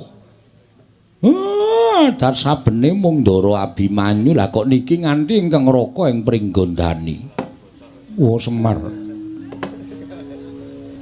Sayektine nggonku prapta ning Karang Kadempel, ndherekake marang jengkaring Kakang Mas Gatotkaca. Nggone paring dawuh lawan Abimanyu, yen to dina samengko Kakang Mas Pancawala kelawan Kakang Mas Antasena nedya mbedhah negara Ngastina. Krana Kakang Mas Pancawala darbi pepinginan ora ketang amung sauruping damar, saumuring jagung kepingin nyoba lenggah dampar keprabaning Ngastina. Kang Raka, ya pancen mengkono Siwa. Ning ya ora mokal. Dasare Kang Raka menika putra Pambayun. Putranipun Ndara Pandhawa ingkang Pembayun. Mula pun boten nama mokal. Nek duwe penjangka sing kaya ngoten niku mung jane mung neter ketrimaning urip. Apa ya pancen nyata putraning Ndara Darmakusuma niku kedunungan Wahyu Ratu menapa mboten? Ya mung nek sak saged-saged aja nganti gawe geger. Tegesipun ampun bebudhek banyu bening kawontenan negara ing Ngastina. Disuwun kanthi ingkang sak sae-sae. Kula kinten nek tembunge niku kebaing tata krama, tembunge alus. Sinuwun Ngastina le nampa ya bakale alus. Pun ning nek dadak nganggo diwenehi perceka, dadak bedah negara niku kula sing ora mathuk, kula sing ora cocok. Merga niku bakal ngobak-obak banyu bening katentreman negara ing Ngastina. Saya-saya piyai sepuh niku nek disuwarani sing rada ora kepenak mawon adat saben sok mubal kanepsane lho Den kocap kacarita. Nalika semanten Jan Abimanyu lenggah wonten sak jawining rangkah padukaning Karang Kadempel wonten tepining wana kadhiraken Ngraka Nalendra Pringgondani Prabu Anom Gatotkaca. Miwah Sanggyara Patpunakawan. Dadak sakoleng mangke kapis tinggal kapirengku merosak. Wreksa ageng samya rubuh kabarubuh rompal kaprabal pelajaring Kyai Antisura nyandak mawi trali Sang Abimanyu ditumpangake wonten ing geger mlajar kapiyandeng kaget Nalendra ing Pringgondani wau.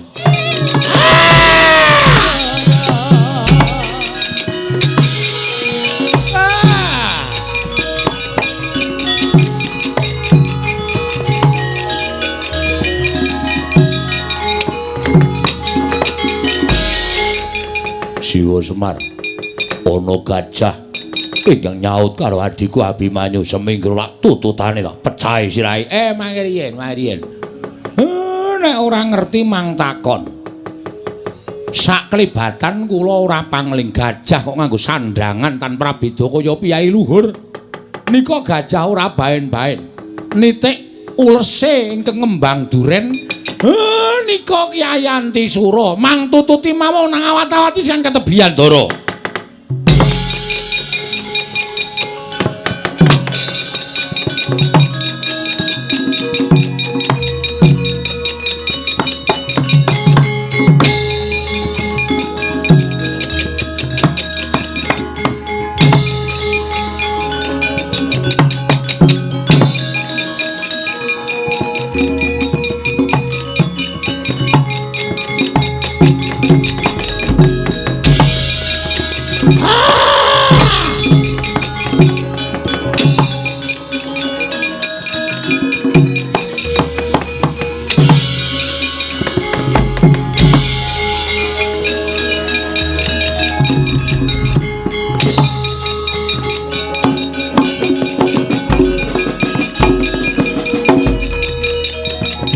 Ayo Reng Glis.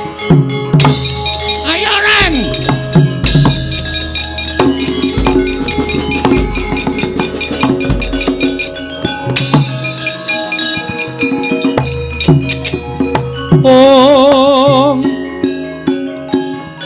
Koko Prabu. Sewu-sewu kalapatanipun ingkang rayi tadah wadana. Dene sak mangke kula wantun ngrawuhaken paduka Kanjeng Koko Prabu. Yayi, wonten menapa? Dene ketikalipun wonten perkawis ing nedya paduka ngendikaken dhateng ingkang Raka ing Ndarawati. Ngengingi babakan lelampahan ingkang sampun kepengker udakawis 3 dinten ingkang sampun kelampah. Wancinipun Anggara kasih ingkang rayi mbabar pasumpenan. Wondene wanci pasumpenan menika kala wau dawah wonten ing wanci puspa tajem utawi kadara dasih. Mboten kanthi kanyana-nyana Koko Prabu negari Ngastina kablabaking banjir ageng. Satemangin ndangaken dampar kencana negari Ngastina kendhang kapracondhang kontal kaprapal. Guragapan anggen kula wungu saking nendra pungun-pungun satemah gumana musik wonten manahipun ingkang rayi badhe wonten lampan ingkang menapa ing tumanduk dhateng Praja Ngastina. Nuwun sewu Yayi. Jernyatanipun menika sanes kewajibanipun Paduka Yayi Prabu. Nanging kenging menapa Paduka sanget-sanget anggenipun menggalihaken kawontenan negari Ngastina. Koko Prabu nadyan menika wewengkon panguwasipun kadang kula sepuh Koko Prabu Duryudana. Namung saknyatanipun Pandhawa ugi andarbeni Praja Ngastina. Mila wawon menapa menawi perkawis menika monggo sami-sami dipun petang tuwin sami-sami dipun unceki badhe wonten lampan menapa ing tumanduk wonten Praja Ngastina. Koko Prabu sawetawis rawuh wonten ing Praja Ngamarta Karaharjan tedhak Paduka. Yayi, pinantu ing Suka Basuki. Koko Prabu kula ngaturaken bekti kula kunjuk. Ya, Kresna tak tampa. Baladewa. Aku ngaturake basaku katura. Werkudara tak tampa. Koko Prabu kula ngaturaken bekti kula kunjuk. Ya, Janaka tak tampa. Wonten menapa Koko Prabu dene Paduka pareng tedhak wonten ing Praja Ngamarta sumengka pengawak Badra keparengan ndhawuhaken dhateng ngrayipun Punta. Yayi. Wale-wale menapa suwanipun ing Raka ing Mandura menika nyuwun senjata pitulung tumbak kenceng. Liripun kados pundi Paduka paring dawuh mekaten mugi dados ing kawunikan. Bilih samangke negari Ngastina sampun bedah. Kyai Prabu Duryudana kepelajar ingkang Raka ing Mandura kepelajar. Bapa Penemban Durna ugi kepelajar. Sinten ingkang wantun damel risak negari Ngastina? Mboten wonten sanes kejawi namung atmajanipun para Pandhawa. Inggih menika putrapun Pancawala kaliyan Antasena Yayi.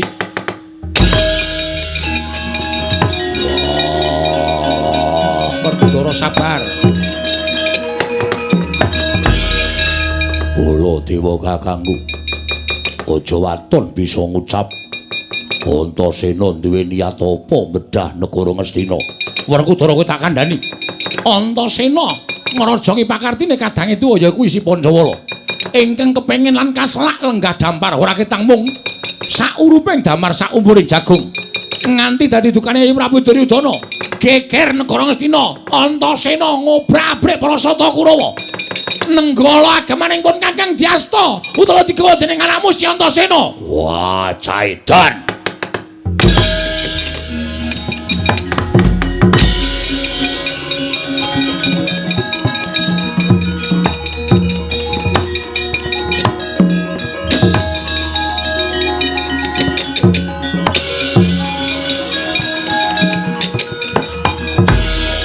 Koko Prabu rumaos lingsem dene mekaten pakartinipun Pancawala.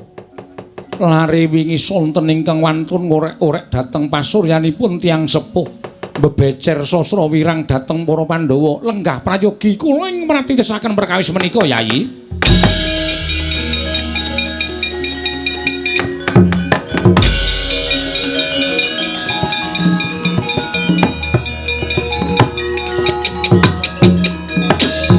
Yayi Antasena piye Kang? Banjur bakal pirang dina meneh nggonipun Kakang lawan Siadi ngunggu marang rawing Kyai Antisura percaya karo aku. Ora usah semelang. Kyai Antisura kuwi nadyan wujud satuwana wujuding gajah nanging kuwi gajah pusaka. Kuwi wujuding gajah sing pancen beda karo gajah-gajah liyane. Ya ming Kyai Antisura sing ngerti sapa besok ingkang pantes bakal lintir ke Praboning Ngastina lan sapa ingkang pantes lenggah dampar. Mula nek nganti mengko gajah Kyai Antisura tekan negara Ngastina, nggawa pawongan sapa wae Kakang Pancawala aja nganti duka. Iya Yayi. Pun Kakang bakal ikhlas lahir lan batin ora duwe rasa ngresula. Ya, nek ngono dinteni mbuh tekan kapan pokoke kudu ngerti sapa sing pantes dadi ratu ning negara Ngastina, Kang.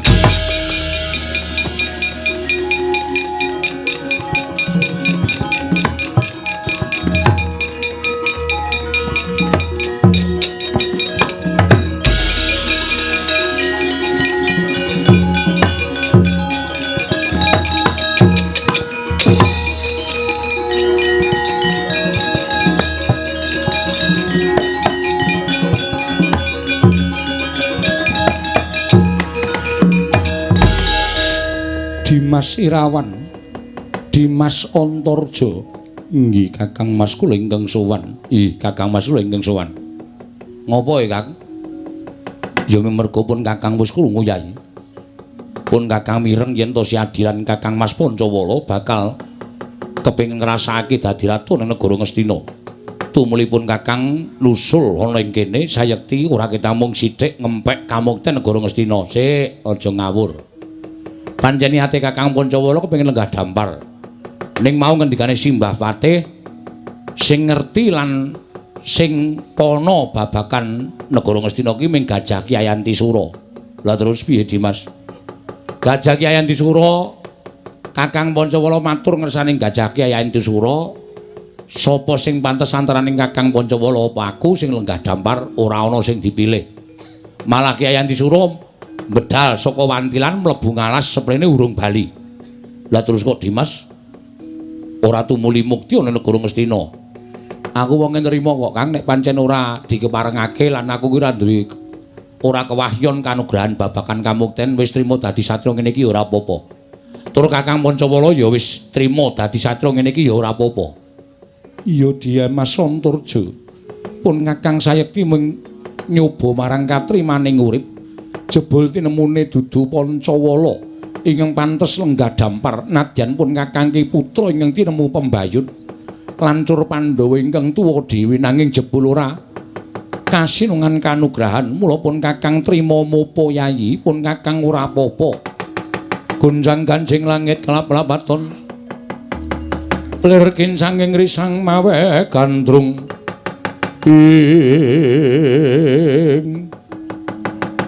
gumarupa kana angin gedhe lambahing Ki Ayanti Sura ingkang anggendhong Raden Abimanyu minggah wonten ing Datulaya.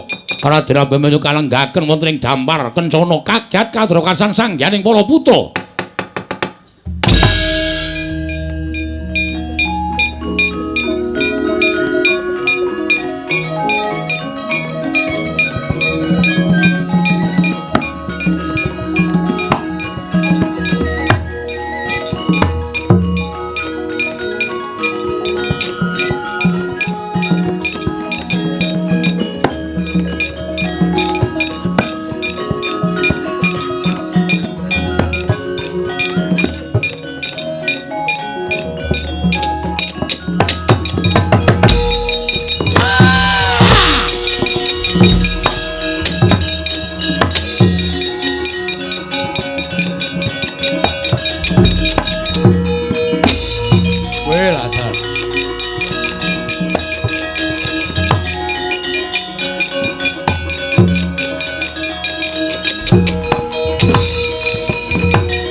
Yata laruta saking kutha Sangkara kula yen amotosa Sang Sri Dimas Antasena piye Kang? Aku wis weling karo sampeyan to, wis matur, aja runtik atine, aja gelo rasane. Arep dikaya ngapa iki isih getulit gading awake dhewe, iki isih sedulure awake dhewe. Saiki cetha yen to pancen sing kedunungan wahyu ning ratu kuwi ya kuwi si Abimanyu. Mula Kakang Pancawala, Irawan, Kakang Antarja, Kakang Garukaca dadi seksi. Ya pancen Abimanyu iki witus entuk wahyu ratu ing kuat besok bakal lenggah dampar ke Prabu Ngastina. Saora-orane turune si Abimanyu, Kang.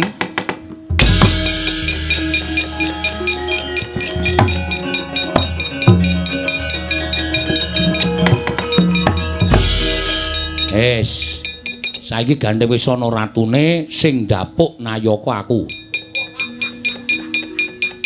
Dimas sing ndapuk Nayaka. Heeh. Kakang Pancawala dadi patih. Ya wis aku kari manut patih jero. Patih njaba. Wah, mulane ra tau kena kasus. Ning njaba terus kok. Kok tak loloi tangan cangkemmu lho kok kowe. Kano Irawan dadi tumenggung. Nggih ngestaken dawuh Kakang Mas. Senopatine loro. Kula nggo abrak apa? Senopati kok kaya genter kaya ngono. Nggih pun sinten? Senopatine Kakang Garukaca karo Kakang Antarja. Nek ana apa-apa sing temanggung jawab Kakang Garukaca Kakang Antarja. Ya Dimas aku manut. Ya Dimas aku manut. Kula Petruk tukang asah-asah. Wah. Mbok ya tumenggung apa lurah apa ngono lho. Abdi dalem kok mengasah-asah. Ya kowe tak dapuk dadi tumenggung. Oh nggih. Kula napa ndara? Saora-orane mesti aku paling ora ya banyak dalang samunggaling ya, Truk. Ora ana pas banyak dalang ki ming anu ming apa jenenge? Kula napa ndara? Kowe RT. Oke, ora masalah. Tak gawe angel nek do gawe KTP. Gawe KTP ra nggo cap RT tidak laku. Ya ora ngono kok. Ora ono piye.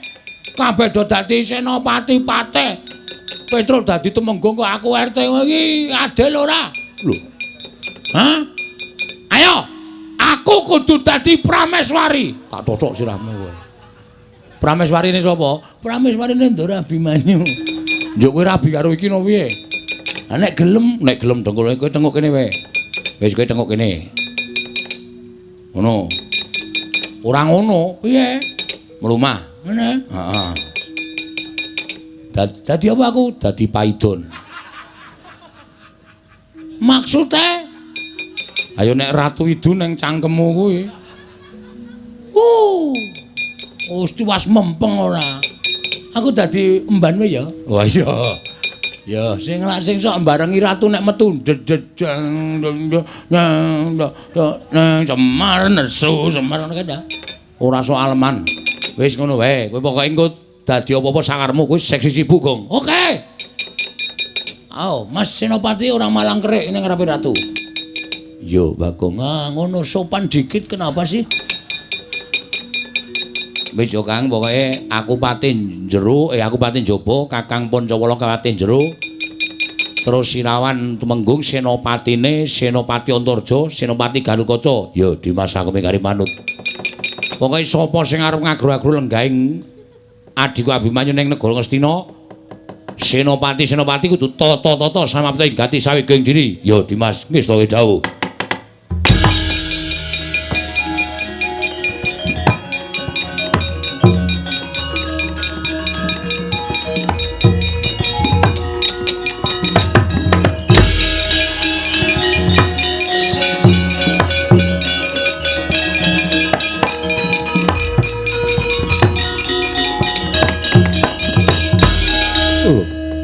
Iki Abimanyu malah gedangkrang ana ing dampar negara Ngastina.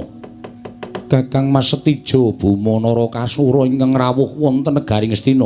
Abimanyu wonten dawuh negara kundurna marang Kanjeng Paman Duryudana. Mesakno Kanjeng Paman lan sakurawane padha nungsang buyang, padha mlayu wedi kalawan pengamuke Dimas Antasena. Yen Abimanyu ora menehake negara Ngastina marang Kanjeng Paman Duryudana, aku engko wis disraya dening Kanjeng Paman lumantar bapa Panembandana kudu ngrebut negara Ngastina. Yen aku iso ngrebut negara Ngastina saka tanganing para putra Pandhawa, aku bakal diparingi negara sak sigar semangka. Kang, iya Dimas. Ana parang muka saka ngendi? Lah iki kok saka ngendi piye to? Kakang Nrakasura ini kok nggugu arepe dhewe mungsuhe aku, aja kuwatir.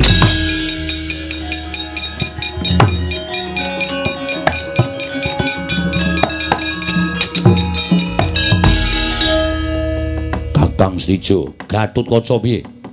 Ngerti yo, iki Senopati negara Ngastina. Raden Gatotkaca, lho wis ndapuk Senopati, ora ning kene papane rembugan. Menyang endi? Ning jaba. Babu Yayi.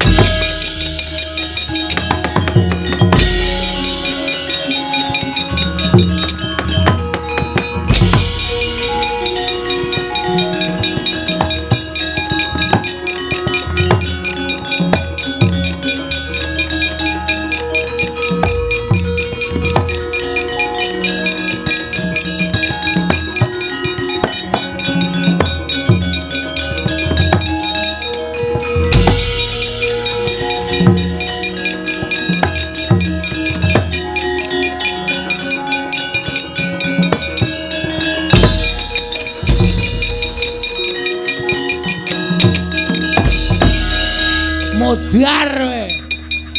Adae ra lunga. Kena ana bos datang kok malah bedengus nang kono. Awas we. Ora ana wong apa-apa, das-des. Ono ngarep dinggoni kok. Malah ora pindah sampluk raimu. Iya, oke. Oke, ora masalah.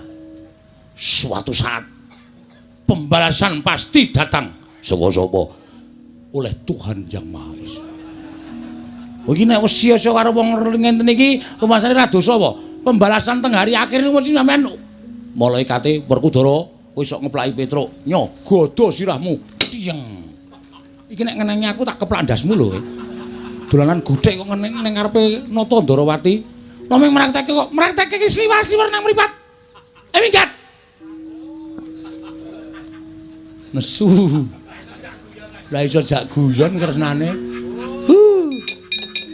Petruk ya ora. Genane ngarepe bendara kok dolanan guthik. Anggepmu iki sapa padamu wae?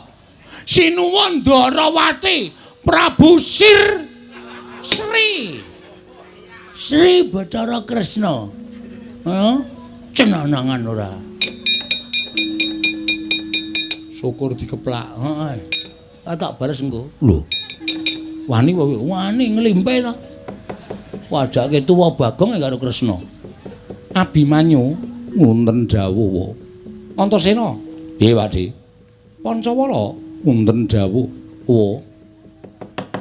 Aku ora maido kaya ngapa to kaderenging rasamu nggonmu kepengin saben putra Pandhawa kuwi mesti padha kepengin lan kepi ku manjen kepengin lenggah dampar negara Ngastina. Merga wis padha ngerti saka piyai sepuh yen Ngastina kuwi darbeking para Pandhawa ning ora kaya ngene iki carane. Aja kaya ngene iki. Siji, kowe mbedah negara Ngastina kuwi dadi kapitunaning para Sata Kurawa lan Kyai Prabu Duryudana padha keplayu. Saora-orane jejereng sastra wirang. Angka loro, nek nganti kowe ngrebut negara iki kowe dosa. Dosaku ning endi? Kowe miradati kodrating jagat. Kodrating jagat sing endi, Pakde? Lho, Ngastina ki sesuk baline kudu nganggo perang gedhe Bratayuda Jaya binangun. Mongko tanpa perang gedhe kuwi para Kurawa ing watak Angkara Budi Candala bakal ndrebala ngebaki jagat. Mongko Pandhawa wis dinutus dening para Jawata minangka utusane ngadil mbrasta Angkara murka. Yen ngono kowe seneng, yen Angkara kuwi ngebaki jagat, jagat iki kobar, panas merga Angkara ora iso disirep dening para Pandhawa. Ora. Lah iya mula nek tumindak apa-apa ki taran karo wong tuwa rasa kepenake dhewe kaya ngono. Abimanyu wonten dawuh. Mudhun inggih. Ngestaken dawuh nyuwun pangapunten. Kula wau kula mboten kanthi kasengaja dipun saut kalian Gajah Antisura dipun lenggaken dampar. Lah Antasena kowe iki rebut negara areng apa? Nuruti Kakang sapa? Kakang Bagong. Brek. Gong ora. Wis meneng to kuwi linggo wis miring. Nggone cupet e. Ha ya rasa-rasane kok ngono ora. Kakang Pancawala. Pancawala wonten dawuh. Ya bener kowe iki tiba pembayun. Nanging saiki wis krumangsani to. Yen to ingkang kuat bakal lungguh ke Prabu Negara Ngastina kuwi ora kok mung kudu putra sing metu pembayun, nanging sapa ingkang pancen wis pinesti marang keparenging dat kamurweng dat bakal nyambung turasing para Pandhawa. Nggih, kula sampun mangertos. Wis lega, sampun. Ayo kondur. inggih ngestaken dawuh. Ndosena. Apa, Pak? Bali. Yo. Terus? Ndaran tasine wedi lho bapakne. Oh, bapakne kok yo. Kowe kira bapak wedi ora? Ra. Oh. Setan kok kowe iki. Nyataku anak setan kok. Lho. Kowe ngayal banget Kong. Getak ndoro karo Deron. Ndosena. Apa, Pak? Bali. Ya, Pak. Oh, ra sembodo sore mau gleleng ya, Tru. Oh, sapa-sapa dijotosi gene digetak bapakne wedi. Ning Antasena iki gleleng tenan lho, Tru. Wah, molak-malik ora. Sapa sing ngomong gak keplaki sirahe kene? Ora kok, Den. Damai. Damai-damai dengkulmu mlocot ki ora. Ya pangestoke dawuh. Kakang Wantarja kon Bali. Ya. Wah, Abimanyu Wonten dawuh. kakangmu Gatotkaca nendi? Ingkala wau wonten mriki nanging sareng wonten rawuhipun Kakang Stijo Bumanara Kasura. Kekalipun sami abenajeng wonten ing alun-alun. Lho, Stijo tekan kene? Inggih, Wa. Napa? Badhe nyuwun negari Ngastina. Pawadane apa Stijo anakku njaluk negara Ngastina? Dipun dawuhi kaliyan Eyang Durna ngendikanipun badhe dipun paringi negari Ngastina ingkang sepalih. Cah goblok tenan kok.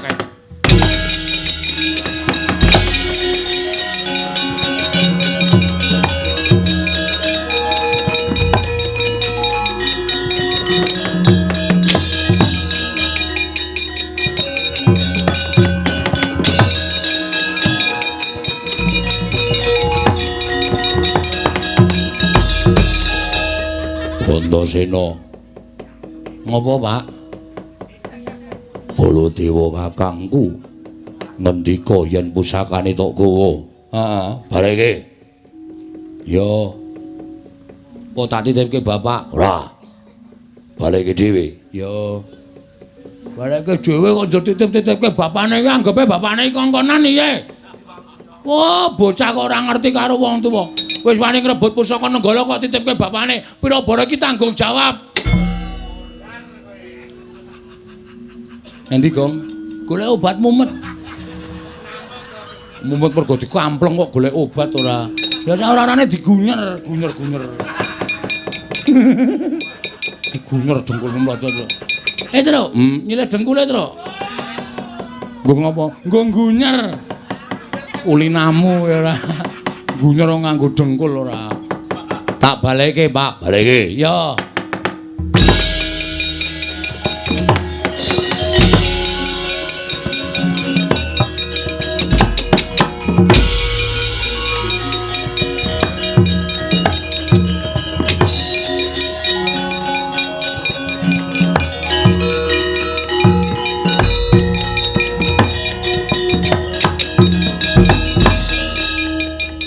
Senopati Ngastina Raden Gatotkaca rasa dadaku kan gunung tanpa guna. Ngastina bali darbeing Paman Duryudana aku entuk separone negara Ngastina. Ayo jajalan Gatotkaca pecah diadamu. Wah.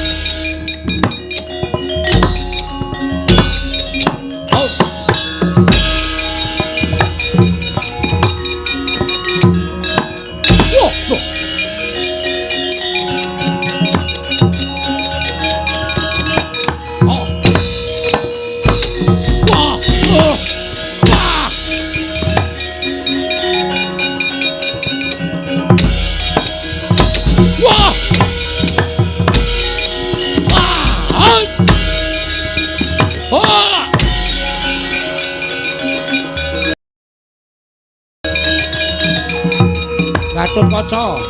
Gatotkaca.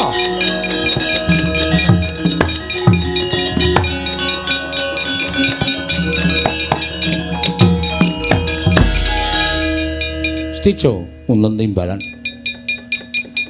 Cubluk ing naler cingkranging samu barang ku ya kowe. Lha nuwun kados pundi paduka paring dawuh mekaten. Lho, kok seta? Kok kowe kok percaya karo Begawan Durna? Kowe ngrebut negara Ngastina saka tangane Si Pancawala Antasena, kowe arep diwehi negara Ngastina separo ngono. Eyang Durna ngendika mekaten. Kosek to. Selagine wong tuamu Kresna ingkang srawung karo Begawan Durna kuwi luwih suwe tinimbang kowe. Aku sithik wae ora percaya karo Begawan Durna. Lah kok dadi anakku lanang gampang men diapusi. Nek nganti kowe mengko diparingi negara Ngastina separo, wis kowe nyuwun apa karo Pun Rama? Tak paringi, Nggir. Tak paringi. Ning yen nganti mengko Durna Cidra ngubaya, tegese ora nyata ucape Begawan Durna. Traju tresna tak jaluk nang panguwasaning Ndrawati. Sampun ngaten Rama, ayo bali. Ngestahaken dawuh.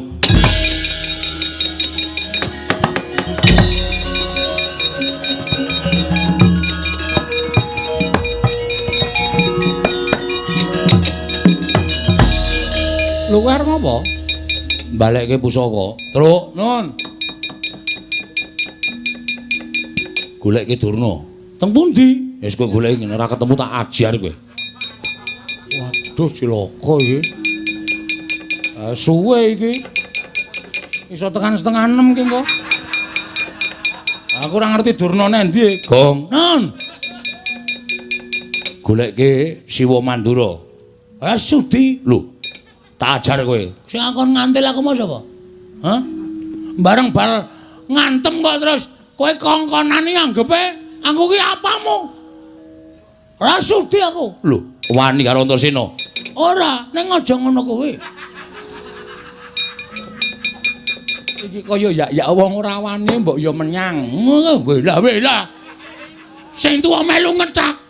Lah kowe iki ngayal kok. Ngayal apa? Aku lho bar dikampleng Antasena ya aja ngono wong Bagong ki wong tuwa kok tok kampleng. Ya wis ngene wae, maleso ning kowe goleki Siwa Mandura. Wis gawe males, nyo. Emoh. Maleso ora apa-apa, aku ora pasang walat. Nan? Yo. Asli lho iki? Tenan. Piye? Sakarepmu. Piye, Mas? Sakarepmu. Wis gawe maleso. Pisan bae tuk ngono terus goleki Kokopra anu Siwa Mandura. Ngapusi ya. Engko bales kowe ketara kedap-kedip. Mripate sapa wae kedap-kedip. Nggih wis. Nan? Iya. Aduh, saya. Ya. Nggih wis to, engko iki wektune slantek.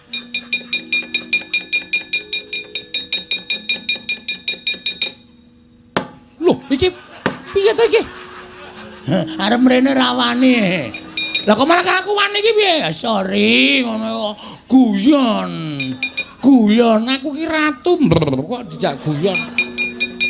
Rumasane aku ki Nalendra iki dicuthuk dadane sampene dhewe. Apa itu mbok digobali? Wus. Kok sino Mandura? Yo, ge wis yo. Ge. Wis kono dirampungi. Yo. Dirampungi Dimas yo.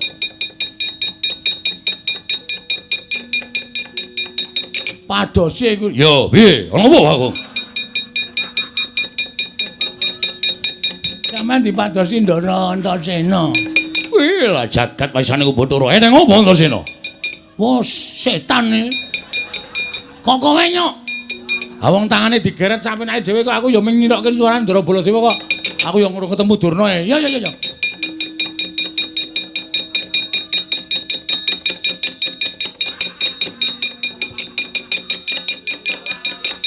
Lho, kok Durna kok gawa? Lho, kok Baladewa tak gawa? Aku goleki Durna, aku goleki baleni ya. Kae lara rampung selak padang malain.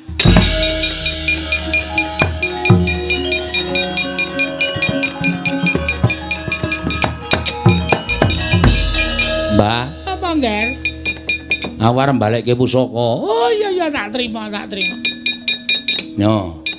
Oh iya. Pun gak ditampa. Gek ditampa iki. Letro. Ora edan kok iki. Lah wong sampeyan iku dibalekke pusakane iki gek ditampa. Letro ora edan. Aku iki pusaka tenanan. Nyo. Lho pusakane dhewe kok wedi ora. Oh, tak terima ya Antasena, tak terima. Yo, nek ketemu karo Siwa Ngastina negara wis ora tak nggo. Nek arep dilenggahi meneh entuk. Oh iya Antasena ya.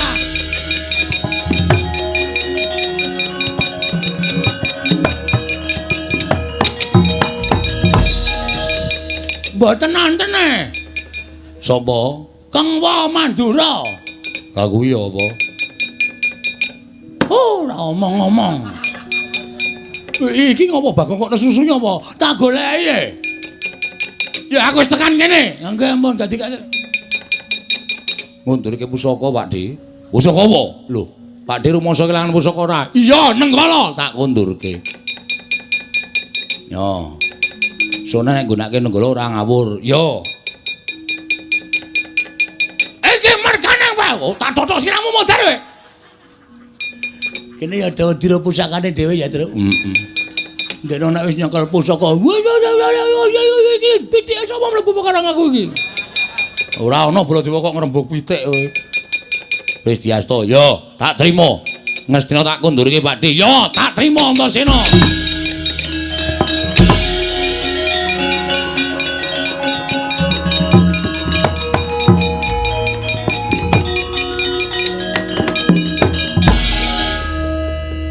Oh, sinuwun Ngestina sajake ora trima, Gong. Kalau mlayu-mlayu ngirit para sata Kurawa, dendam karo Ndara Antasena, Ndara Pancawala. Matur Ndara Werkudara, yo.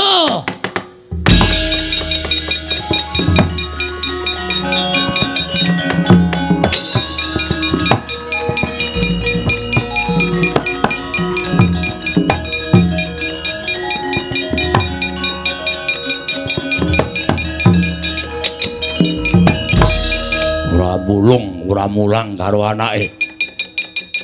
Ora ngajari karo anake. Wong gerang model piye kowe?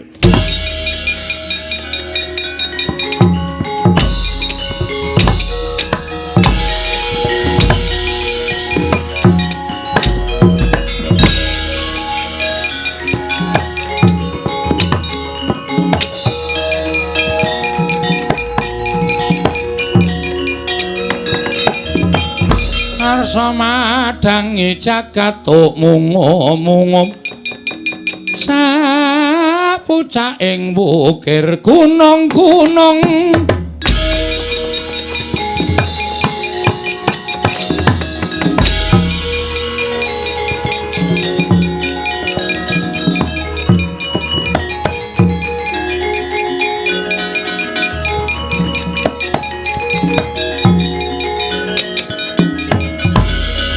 pun paripurna. Ya. Purwamadya Wusana pun wilujeng samudayanipun. Mugi-mugi wilujeng lancar lan tansah nampi yuwananing Wang Mahanasa saklami-laminya. Ya, Semar. Nek wonten lepate kula sak kanca nyuwun pangapunten jeneng menungsa ya kedunungan luput, kedunungan salah, kedunungan lali. Ya, Semar. Surasudra janing kang ratsuh brasut kaping kula Darmastuti rahang sami makarya rahayung samya pinanggi Ndara.